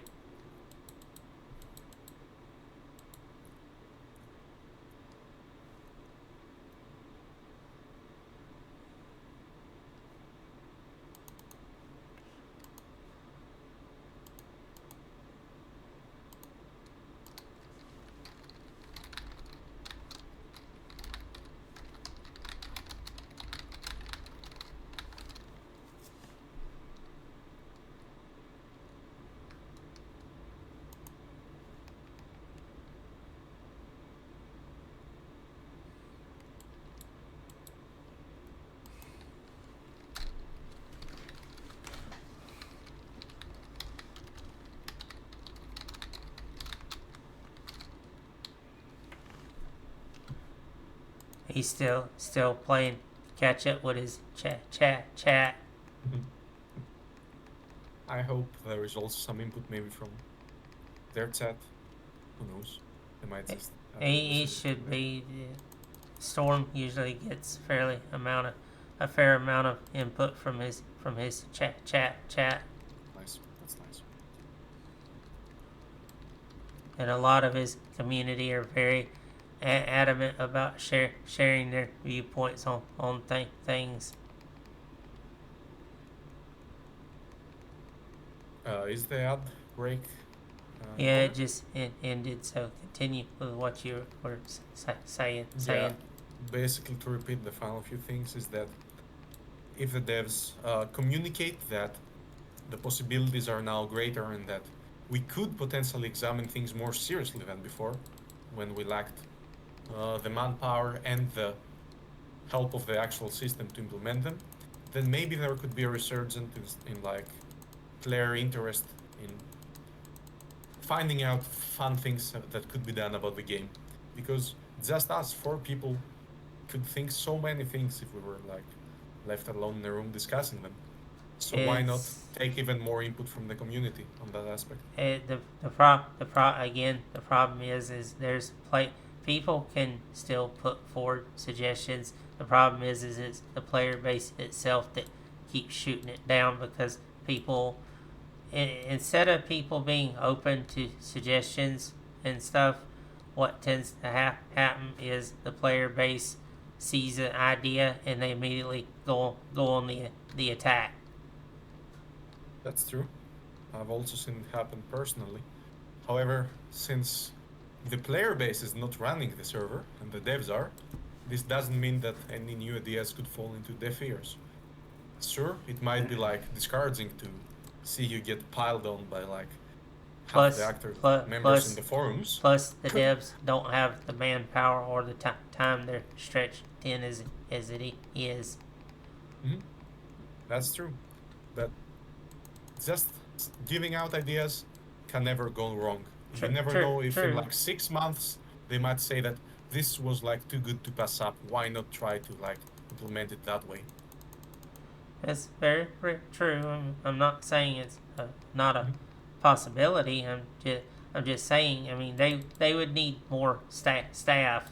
The problem that I've understood it to be is that a lot of it, the people that have applied, is people that want the position, but they don't actually want to do the job. They want that title next to their name, but they don't want to actually put the effort. And that's people want power, but they want it for the wrong reasons. At the very least, I must say that personally, as a player, I was like very satisfied with the latest dev update that was, I think, in mid-September released, which gave us both insight into some changes in the build system, as well as information in other upcoming stuff. This kind of communication, in my opinion, is something that should continue in this manner, or if possible even more intensified. Of course, yeah, it's understandable that not many things are being developed at once, and the devs understandably don't want to give ETAs because of as you said, the very few people they have with them, the quite small manpower they have. But this kind of communication, even if not, let's say, frequent or quite substantial, is a very much a welcome change in my book. Okay, I'm back. Hello, it's me. Sorry, I'm talking to chat. That's why I was deafened. I don't want to like talk over people. I apologize. Yeah, No it's fine. I have people asking me about classic WoW stuff for Season of Discovery, and I'm like, oh yeah, that is the game that we play.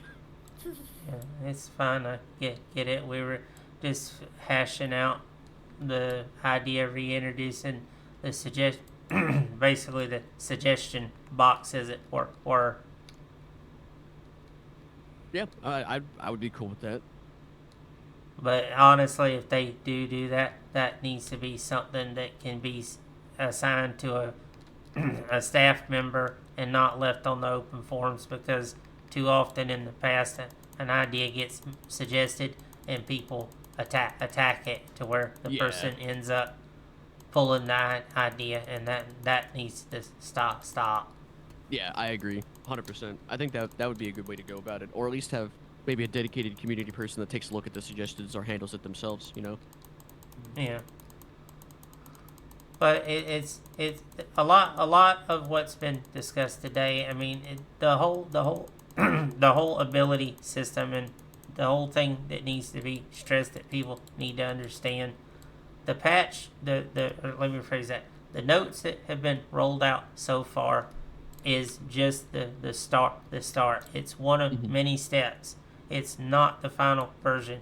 I've had to tell people repeatedly, even today, I'm like, guys, it's not one and done. Those notes are just the opening salvo in a long line of steps. Trust me. They're like, well, we need more. I'm like, you're not going to get any more right now. Yeah. I like it. It's a step by step phase. I said, you want to see more of what's going on? Get on the test server. I'm like, you want to help. The devs would love to have the help. Get over there, help test stuff. Get on your character, play your character, put it through its paces. Send the feedback. If you see something wrong, something doesn't look right, make the report. Be detailed about it. Help them help you. For over, like I said, for over 2 years, I've listened to the community literally demand the devs put something public that the player base could get in on and see what's going on with the ability system. They rolled it out, so it's time for us to pay up. We gotta make good on it. We can't sit here and be, well, I want this now. No, it don't work like that. Like I said, think of how many servers I've played where we've cried for community like this, like just any interaction, especially when it comes to like big sweeping changes, with WoW and stuff, with all the different intricacies that come into that game as well. Like, I remember playing Cataclysm, and we were sitting there some of us on the dev team were like, we got to start communicating, man. We got to start putting some information out. Maybe we'll put up a test server here and there, or maybe we'll do some experimental patches, test them on live, and then roll back to it, an earlier date or whatever. So, Yeah. somebody's asking why I want to roll Living Flame, because the boys are on there. Yeah. Well, Still I mean, Alliance. it's here's the other thing I want to put in both chats, mindsets, and spread the word on this. If we don't step up to the plate and help test on that test server, that means they're gonna do more live tests. Right. They're gonna have to. Me personally, I don't mind the live tests or donating my time. Now, Honestly, same. me personally, I've got my hands full because I'm already doing one thing that the devs asked me to do. Aside from the guides I'm doing on my own time, I'm actually running around testing PQs out in game for the devs, finding out if there's any issues that need to be corrected, and I've found some that I've already reported. I'm doing that at the request of the devs. I've got my hands full of things I'm working on. I am actually also the same guy that wrote the Kill Collector quest for both factions, or rewrote them. So, I'm doing my bit. So it's time for everybody else to do theirs. They're asking for help. So help. We all say we love this game, that we enjoy Warhammer. I mean, Yeah. It's about that time. People just start doing what they say they're gonna do. Yeah. And I think that's a good way to put it. Yeah. So I just wish personally, and you feel free to disagree with that the devs were a bit more expressive on the need of help to the regular player, because the regular player doesn't no need to downplay you, but doesn't like listen to your podcasts, doesn't visit the Discord, the official Discord, doesn't. It's like the Reddit thing, right? Yeah. Yeah, Exactly. if the devs are active in one place, that's good, but the average player may not ever really get to interact with them because the average player is not in those places. That's why I'm trying to get the devs on the show more, and Max has said they're interested in being on the show more to help promote that. For them, it's a question of their real life schedules and having the time to do it, which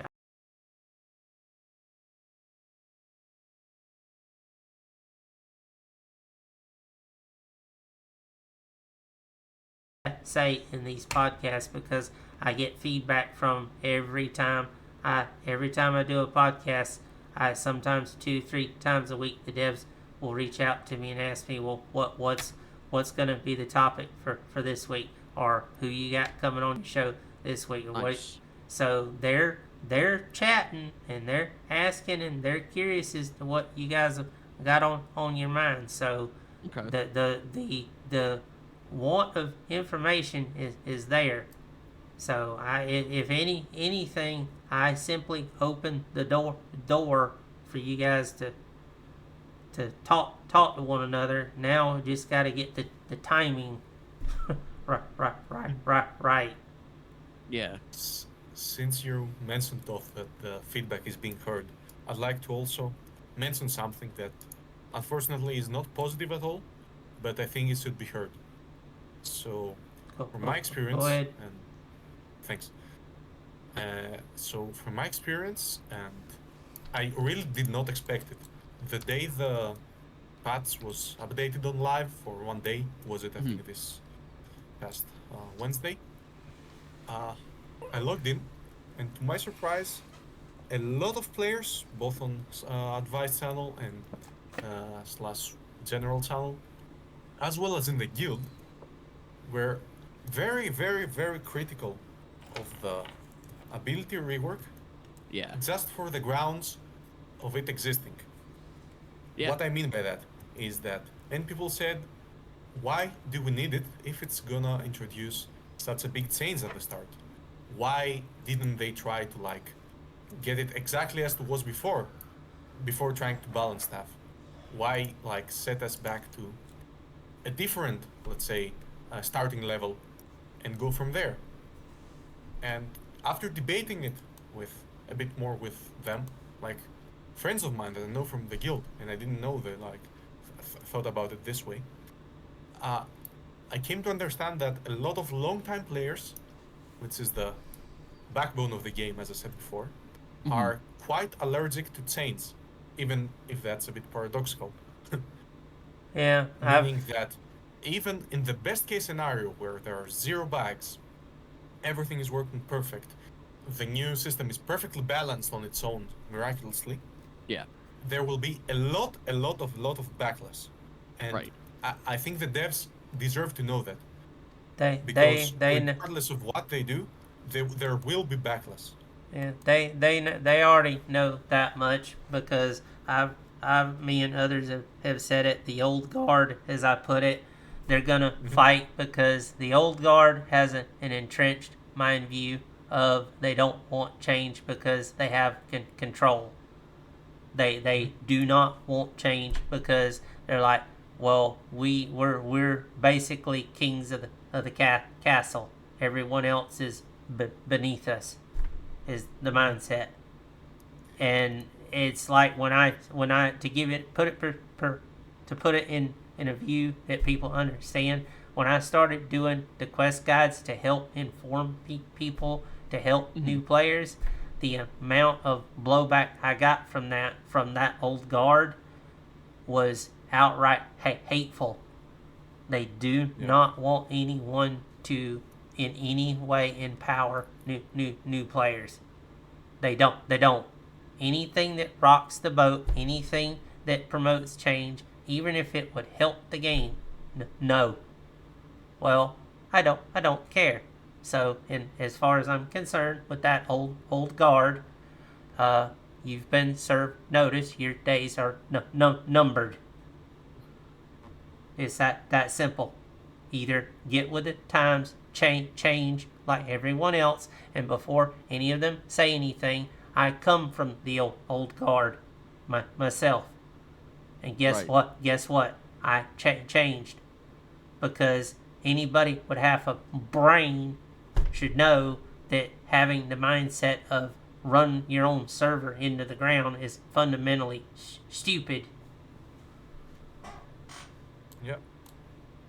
Well said. Let's just hope that the people who can't change opinions actually change with like the correct, like let's say, handling of the situation going forward from the update by the side of the devs. I'm not gonna say that, JR, because the old guard paid their dues in a lot of ways. I just don't agree with the mindset they have now, and that's what I'm fighting against. Right. And some of them don't like that, and I don't care. My concern is the health of the community as a whole, not someone's personal ambitions. And some of those same ones are ones I've locked horns with that don't even play, that want to say I'm just a troublemaker. I'm like, that's funny. You're calling me a troublemaker, and you're the one that don't even play the game anymore. Since I see quite a lot of comments by JRG in the chat, I also want to address a bit the issue, well, in quotation marks, of the new players, especially new players that join us in Tier 1. From my personal experience, Tier 1, Tier 2, and Tier 3, maybe even nearly Tier 4, can be very fun. Yes. However, this largely depends on your luck. And by luck, I mean what you end up facing against according to your time zones and your player time. Do not be, in my opinion, do not be discouraged from like playing the game and trying stuff that you have failed at, because right now, as it is, it's quite situational. I could have very balanced for both factions. I mean, scenarios in tier 2 that were like the highlight of leveling one of my characters. But on the other hand, I could have straight up days of being stomp-rolled in scenarios that if I didn't knew better, they would have gotten me out of that game mode, which is very fun in mid-tier, admittedly, if you can get balanced matches.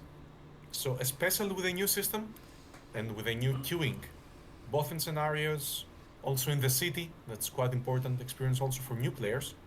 Why shouldn't they be allowed to play city, even if they're not at sub level? All of these changes that are about to come will for sure help a lot in those areas, because there is fun to be had. And you will understand that, especially if you try to find yourself a cozy community to like talk and discuss your issues. Yeah. Because if you keep piling up your issues that why am I dying? What's going on? Why do they have like triple pots? And why can I not kill them in tier 1? If you keep that frustration onto yourself and don't like express it to other people who can give a second opinion, you might as well quit very soon. Fair point. What you're describing, and this idea has been toyed around with. What others have talked about it is the possibility of putting in cities that are lower tier version, like putting in a tier 2, tier 3 combo city, something that the lower tiers could queue for, which could be a thought. And put a bracket in for those tiers so that they could have something where they could be competitive and get a chance to get a feel for the cities. Because I mean, you wait till you hit top tier to get in the city. Here's the thing about it: you can go queue for a city even at level 40. You might not necessarily get in. There's no guarantee. Because most weeks you can, as soon as city queues, your pre-mades queue almost immediately. So depending on how many cities actually open up, like this last time, I think there was only 2 cities that opened. Yeah. So it depends. So it's a toss up. But yeah, there you could definitely do something to try and give the lower levels a crack at it, as it were. It'd at least be worth exploring. Try it out, see what happens. Couldn't hurt. Again, we're at a phase where stuff's needing to be tested. There's a lot of work, a lot of stuff's in flux and change, and people are just resistant to change because stuff has gone on for so long and has stayed the same for so long. They're like Right. they don't like it. They're scared of change. I mean, just to put in perspective, think Star Trek 6, the Undiscovered Country, of Star Trek. I make the reference there. Basically, the future is the undiscovered country. We don't know what the future holds for this game. We've seen a glimpse of the changes that are coming. We don't know where it's going to end up. Right. But we can at least get on board and try to help figure out at each step how it's going to play out, instead of, we sit back, don't do anything to help, and the devs just try to blindly poke at it and may or may not release something that works.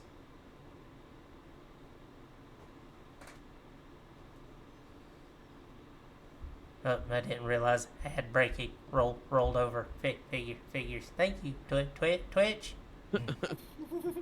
It's almost over now. Can you figure out when it started rolling? Or? No, it's almost at its end. It's like 14 seconds.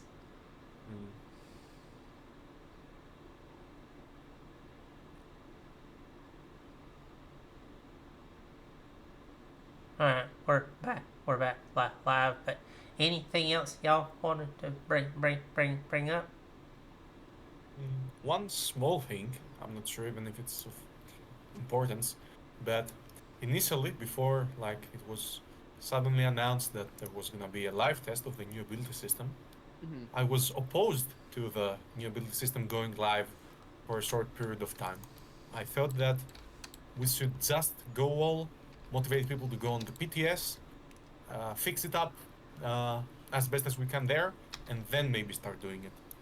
But I was surprised for two reasons. First, it was quite more playable than I expected. Yeah. Like Definitely. only two critical bags that got promptly fixed. And I was also surprised by like the amount of that could be done compared to the PTS in like 2 days. Sorry, one day. Uh, I think around 160 bags were uncovered, and they're nearly all fixed right now, like half a week later. Yeah. So, Very cool. in my opinion, I would urge the devs to do this experiment again. And even if it sounds a bit like, not malicious, I guess, but don't announce it again. Because if you announce it, people are gonna say, yeah, I lost like Marinon last time, I didn't do anything last time, I Yeah. want to log in. Do it like, whenever you feel like it without much announcements. That's my suggestion at least. Even if it's like, I think it worked great, to be honest. Yeah. I think it did. I was surprised somebody I logged in and I saw, and I logged in like late for me, and it was, still, 700-800 people on during my usual time that I stream, which is like later in the day for NA time. I was shocked. I was like, wow, and everybody's testing and giving feedback, and obviously there's some bellyache and some griping, but it was nice to see. Yep. And not only that, now that we know that if any critical bags pop up, that they can be limited. Like for example, in the previous one, yes, we didn't get any Rune contributions, but everything else was kept. So if people go in with that mindset that hey, most of the stuff I'll do today will be kept, they will keep on playing. Unlike last time where many people said, we're testing it. See you tomorrow, guys. Yeah. Yeah, exactly. Now, if they know that there is Land of the Dead, City, and Forts in the same day, they might be even more tempted to stay and test stuff. And that it's not even just like, so I saw some people talk about like incentives and trying to incentivize people to play. I think that alone is a good enough incentive to get people to want to log in and test.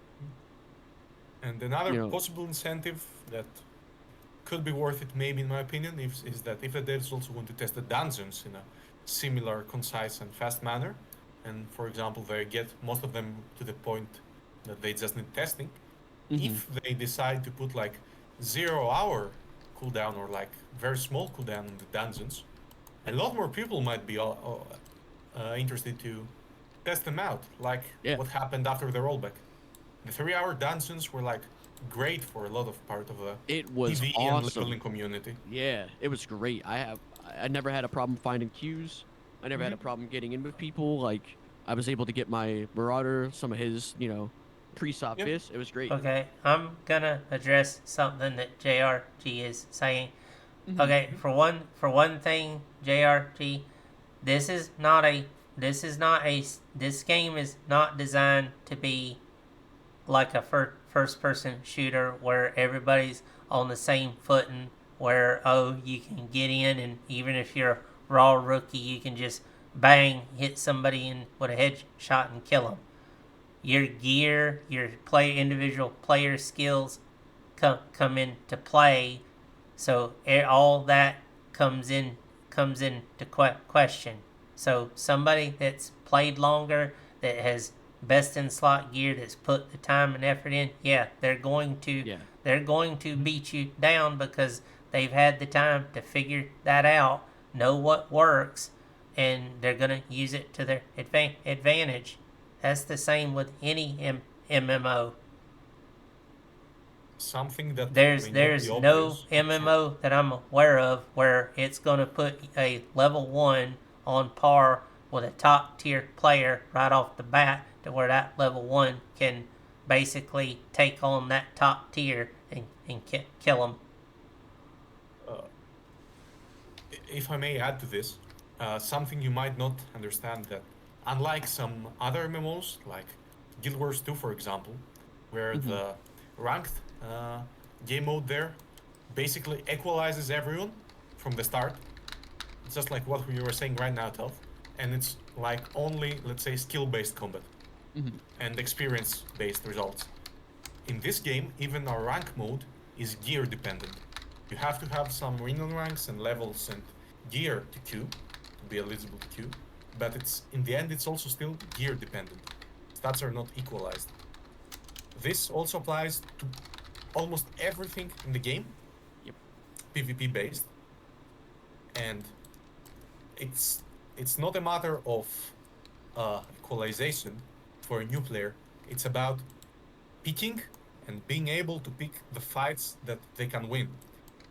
To give you an example, around the last time I was quite active on the game, approximately 2 years ago now, the discordant queue, if you open up the scenario queuer, the first one, the discordant skirmish, was actually one of the most popular, let's say, scenario game modes.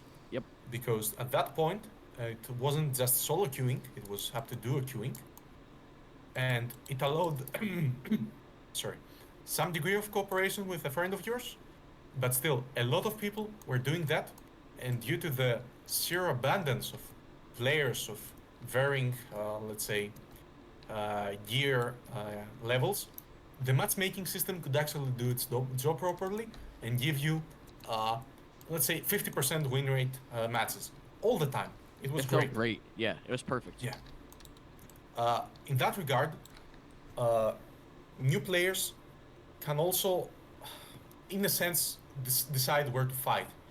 Because if you're playing solo, for example, then you know that at best, the fights you will win are against players that are your experience level and your level in general. While if you party up, if you join the warband, might be hard in tier 1, I know, but in some cases it's possible, then your average contribution to the warband is probably equal to the average contribution of the players in the enemy warband. Yep.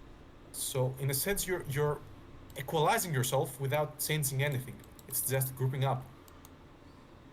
As we also mentioned before, the new cure system might also help equalize things for scenarios, without you having to like form a group in advance or try to join the group before queuing.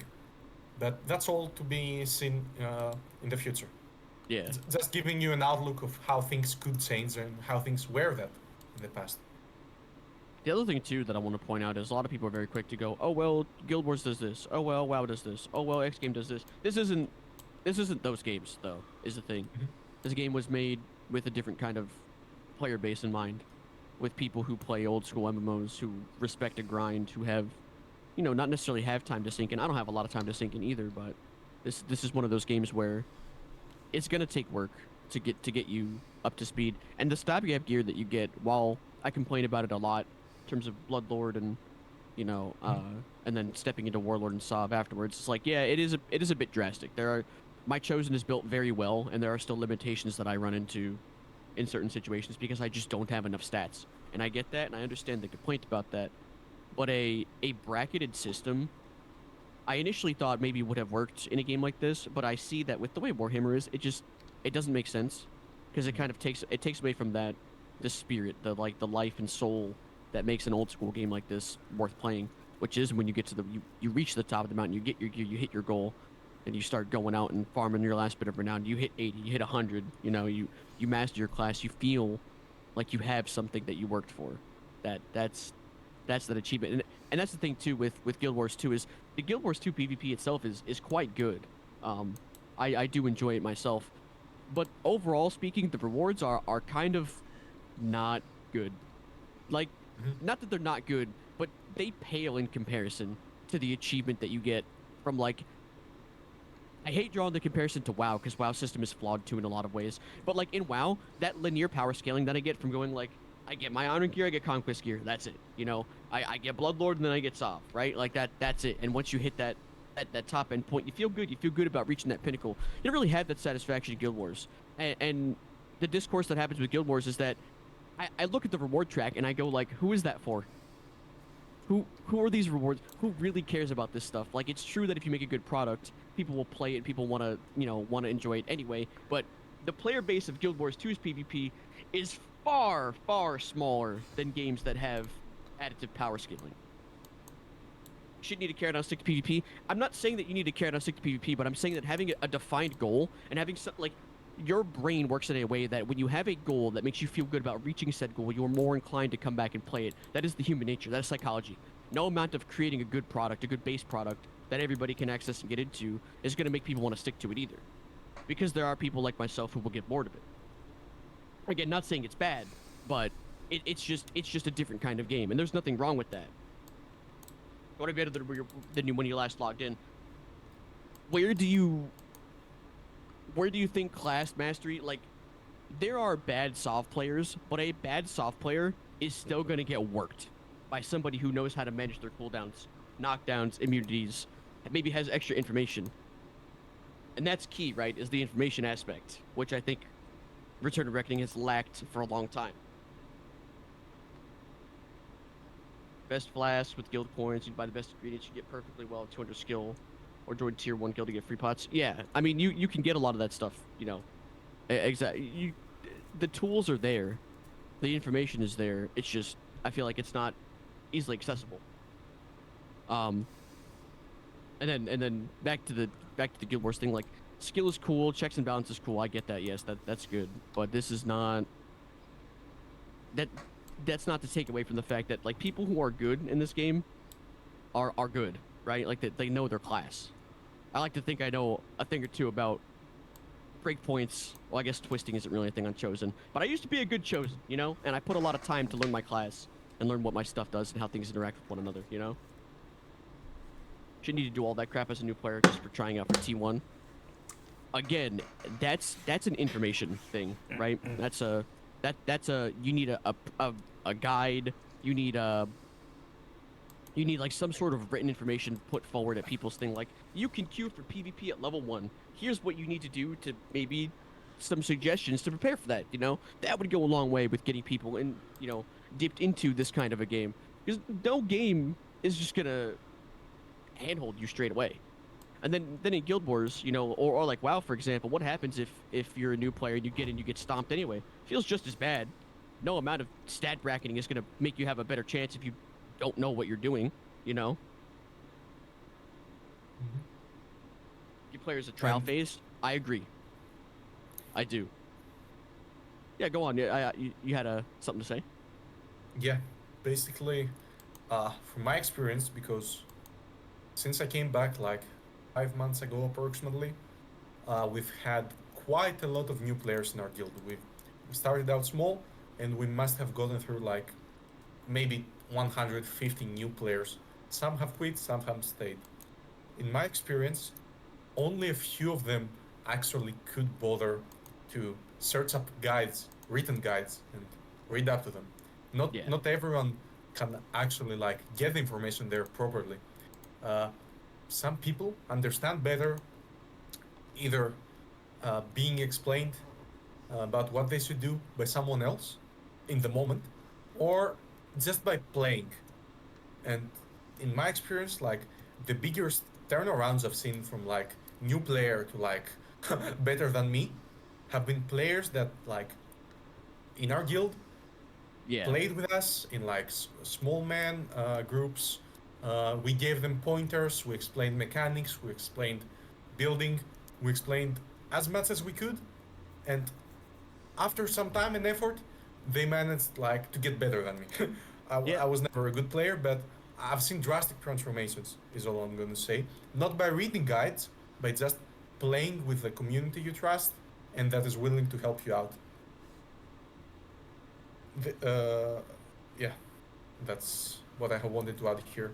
And sorry, to address also the remarks by Draftman here, it's not always good advice, in my opinion, to say that, hey, yeah, you're in tier 1, and in order to like overcome your skill difference, you should like get max talismans everywhere, 3 different kinds of pots, 1 hour pots at like level 11, level 16, level 25. No, in my opinion, that's wrong mentality.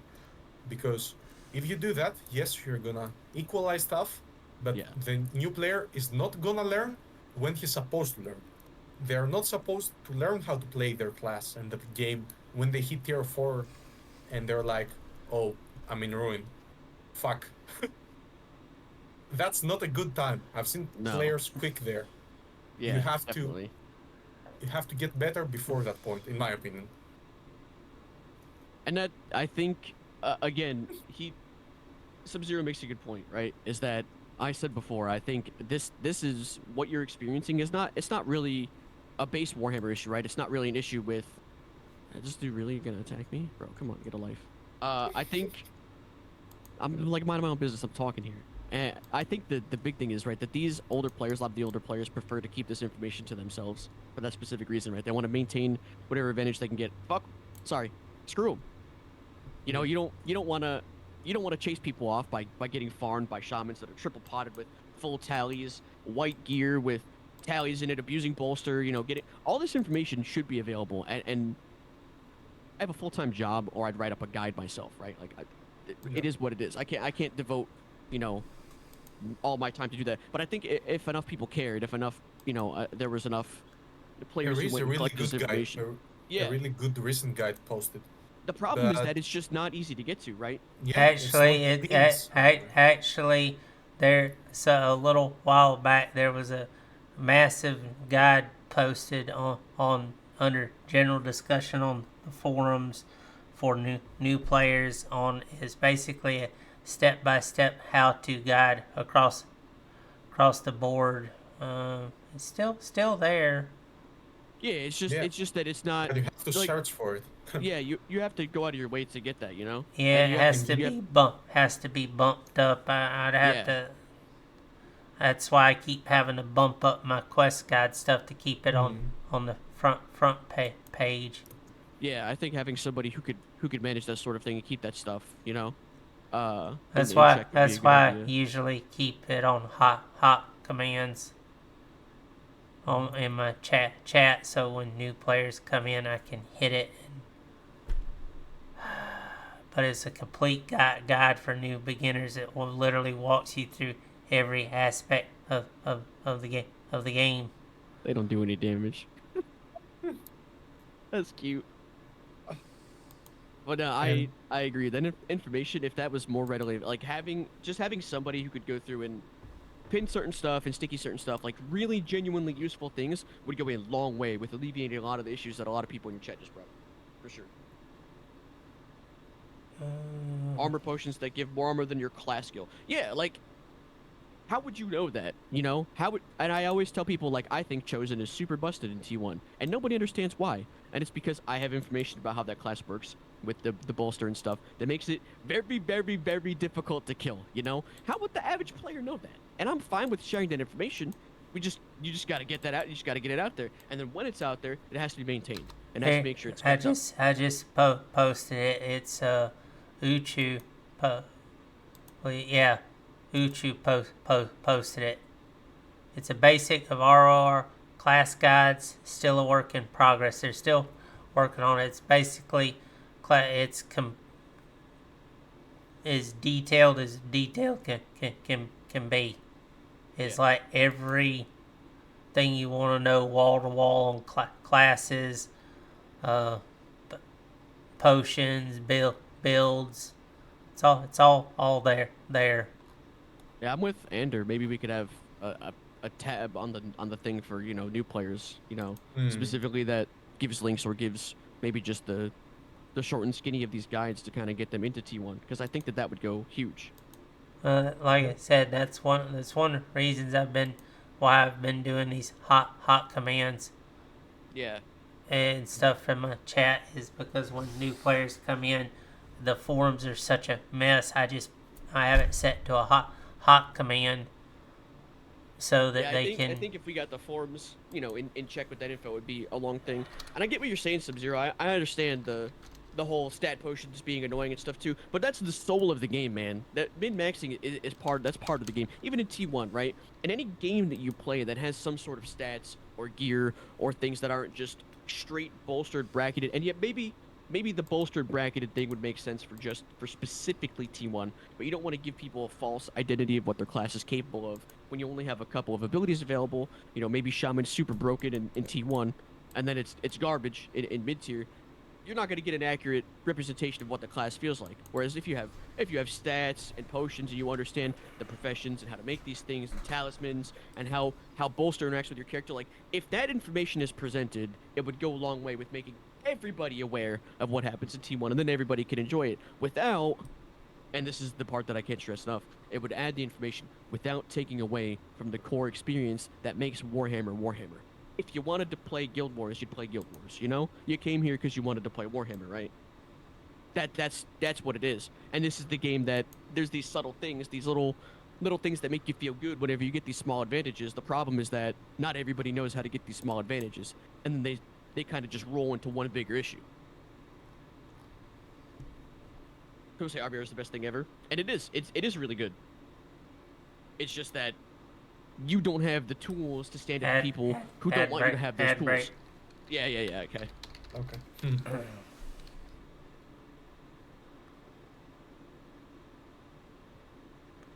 I knew we would get into rabbit hole discussion today. That's why I planned. That's why I planned for a long stream today because this one I knew needed to be long to really get at the nitty gritty of stuff. By the way, Toth, if you're editing this, I'm not sure how it's been done. I'm not a YouTube content creator, but it would really help both viewers and I guess the devs too, if you could somehow list from, let's say, minute 5 to minute 15 a build system where it work from 15 to 25 I know. tier 1. Put in bullets. I'll try to do that. It's very tedious. I did it the first time, and then the second time I did it, YouTube pulled the video down. Great. Oh, wow. Thanks, YouTube. I mean, if it can be done, I think it will be great for both you and the viewers alike. Yeah, if you could add the timestamps, then you could get I'll people linked to. I'll do what I can. Okay.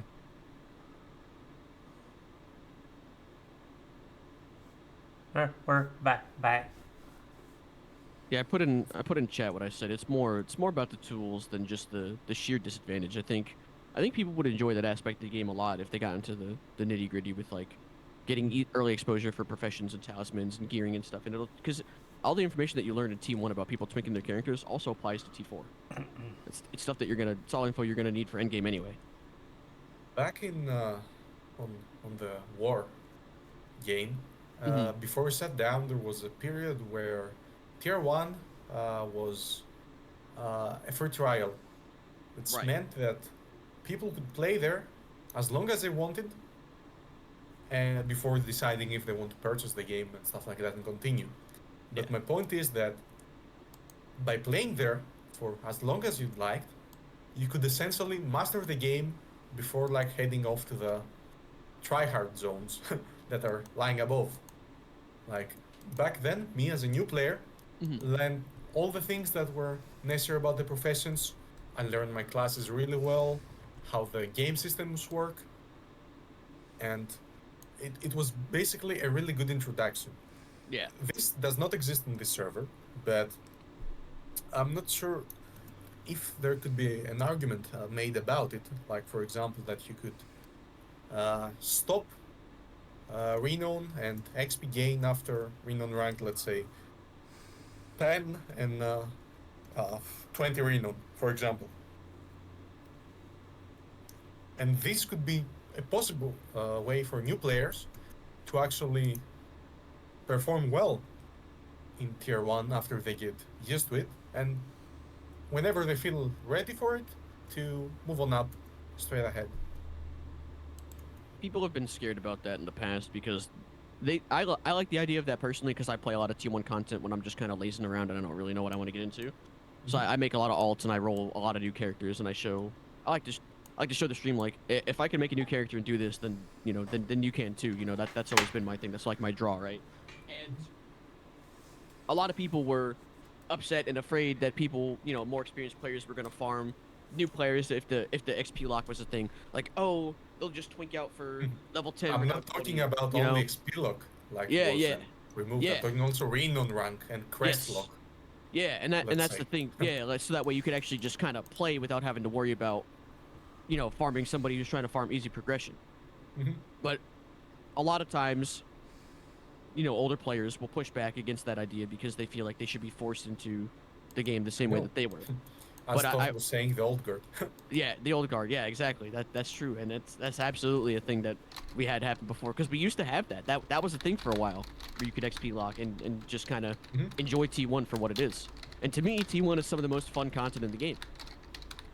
Yeah, I That's agree. where most of my content is. I love playing T1. I can show you my character page anytime. You see how many level like between 5 and 10 characters I have just playing different stuff, trying different classes, getting a feel for different things. It's how I knew I wanted to play Marauder next instead of Chosen, Mhm. And I think that would go a long way with getting people into the whole min-maxing and experience with crafting and learning about stats and gearing and stuff too. Mhm. And like as a general, let's say, it's opinion of mine, I believe the devs, even though there is gonna be backlash, as I said earlier, Yeah. they should really learn to not care about that. The server will most likely survive regardless of if they displease like the RVR community or the old players or whatever. The game will probably survive because everyone here loves the game. Yeah. As long as they're willing to like put effort and like try to follow their vision for it, I think things will turn out great. Even if drastically new systems are introduced. I agree.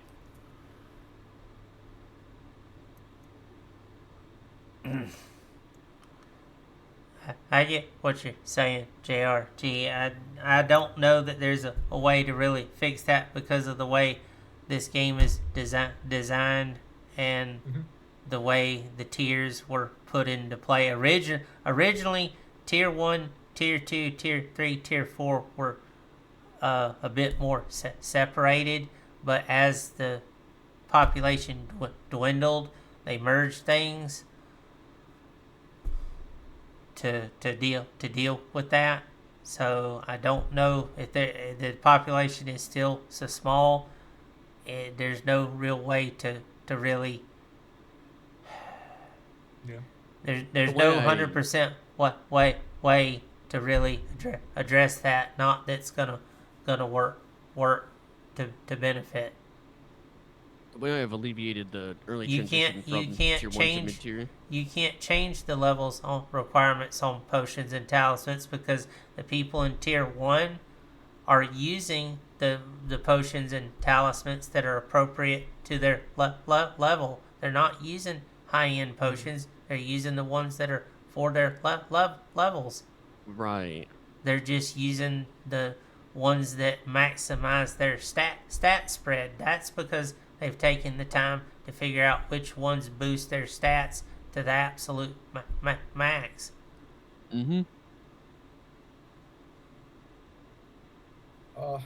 In a sense, my opinion is that as Sub-Zero, as ZRZ said, like by the time you'd normally get like, I don't know, get a profession high enough to, for example, craft your own potions and like find the proper farm spots, for example, with butchering or whatever, all that PvE experience would boost you out of tier 1.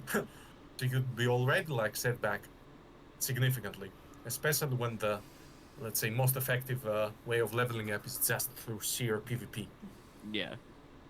Because of the way that the gear sets and the wards are being set up in tier 4. So I get what you're saying. Like, although it might be a bit detrimental to like the view of new players to the game, maybe even slower leveling up experience could be beneficial. Because as I said, in my opinion, the skill you acquire should be done before tier 4. Mm-hmm. Well, that will be a topic for another podcast. I am gonna kind of wrap things up because as it stands now, we've been going well over three hours. Plus Apologies for that. the fact it's gonna take me at least 4 hours or more to edit through all the video to even begin to think to get it all posted, and I may have to split it into 2 different segments to get it uploaded. Any closing arguments or closing thoughts concerning the ability and end of the discussion, which is what the main topic was, that you guys would like to share in closing? Storm? Again, I just want to drive home the fact that I'm with our mans only over here, and I'm saying that I think that the live push was a really nice change of pace. It was a good aggressive move that paid off very well. It's got a lot of people talking about the game. It's got a lot of people coming to check things out, looking like, hey, what's going on? You know, maybe that they didn't have before. And I think that being vocal with the community in that regard and looking for that help is going to go a long way with making sure things have a nice and smooth transition. And I encourage everybody in both of our chats here, you know, make sure you do your testing, play your classes, check things out, talk about it, express your concerns, bring it up to the devs. They're willing to listen. They're doing this because this is what we wanted for a long time. All of us, the whole community. And I think this is a really good way to kind of get back into the swing of having regular updates, regular community changes and stuff like that. So True. I will Diggs, anything you'd like to add? Yeah, I agree completely to what was said before, but if I want to also add one thing that might be forgotten sometimes, is to personally thank all the devs, and especially Dallin for his huge work these past years on the new system. yeah, Like, my little mind cannot comprehend the effort that has gotten behind it to get For to this point. yeah, And like, for people that are not appreciative of that, I believe they should just think about how much effort has gone into it, even if they don't like it for their own reasons. And yeah, that's it. Basically, huge thanks to all the devs. definitely. Thank you, devs. Alright. Anyone from chat, any closing arguments? I see JRG, yeah, devs need to do what is best for the server, even if the players hate it short term. True. I mean, you're never gonna make people happy no matter what you do. So it's pretty much choose a course and ride it out and see where you end up. I mean, at end of the day, that's all you can really do. As far as I go, I'm here till the end. I mean, I've donated a huge amount of my own time and effort to this server in more ways than one.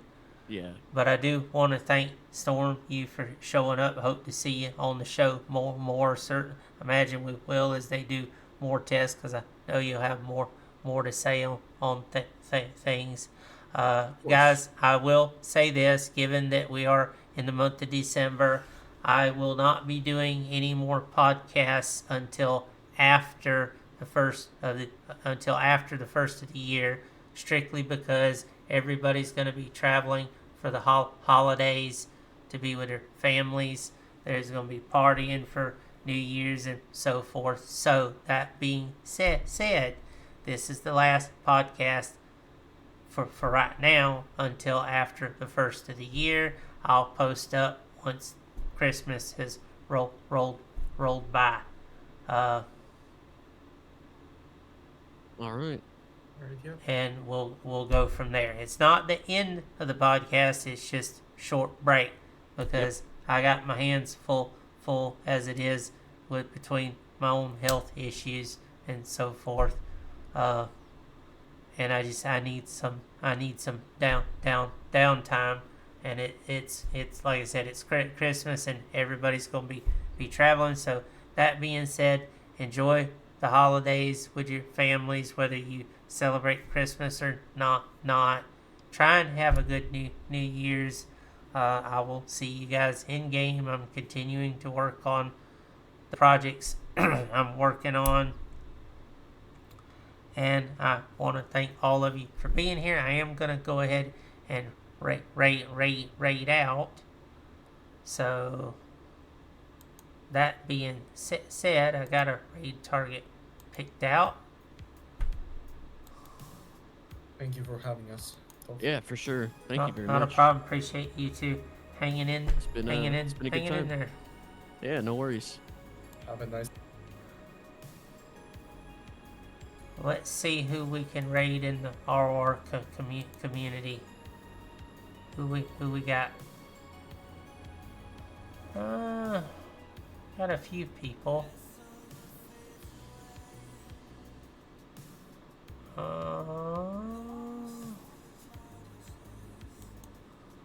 Well, let's see if they're gonna be going for a while. Is the question.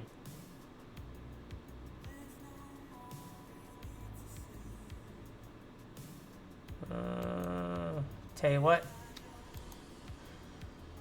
Normally I try to raid in the community. We're gonna go outside the community, show a little support to a friend of mine. Let's go pay visit to Miss Poison Heart, shall we? She's a good friend, actually a distant relative of mine. And I will see you guys on the flip side of things. Have a good one, gang.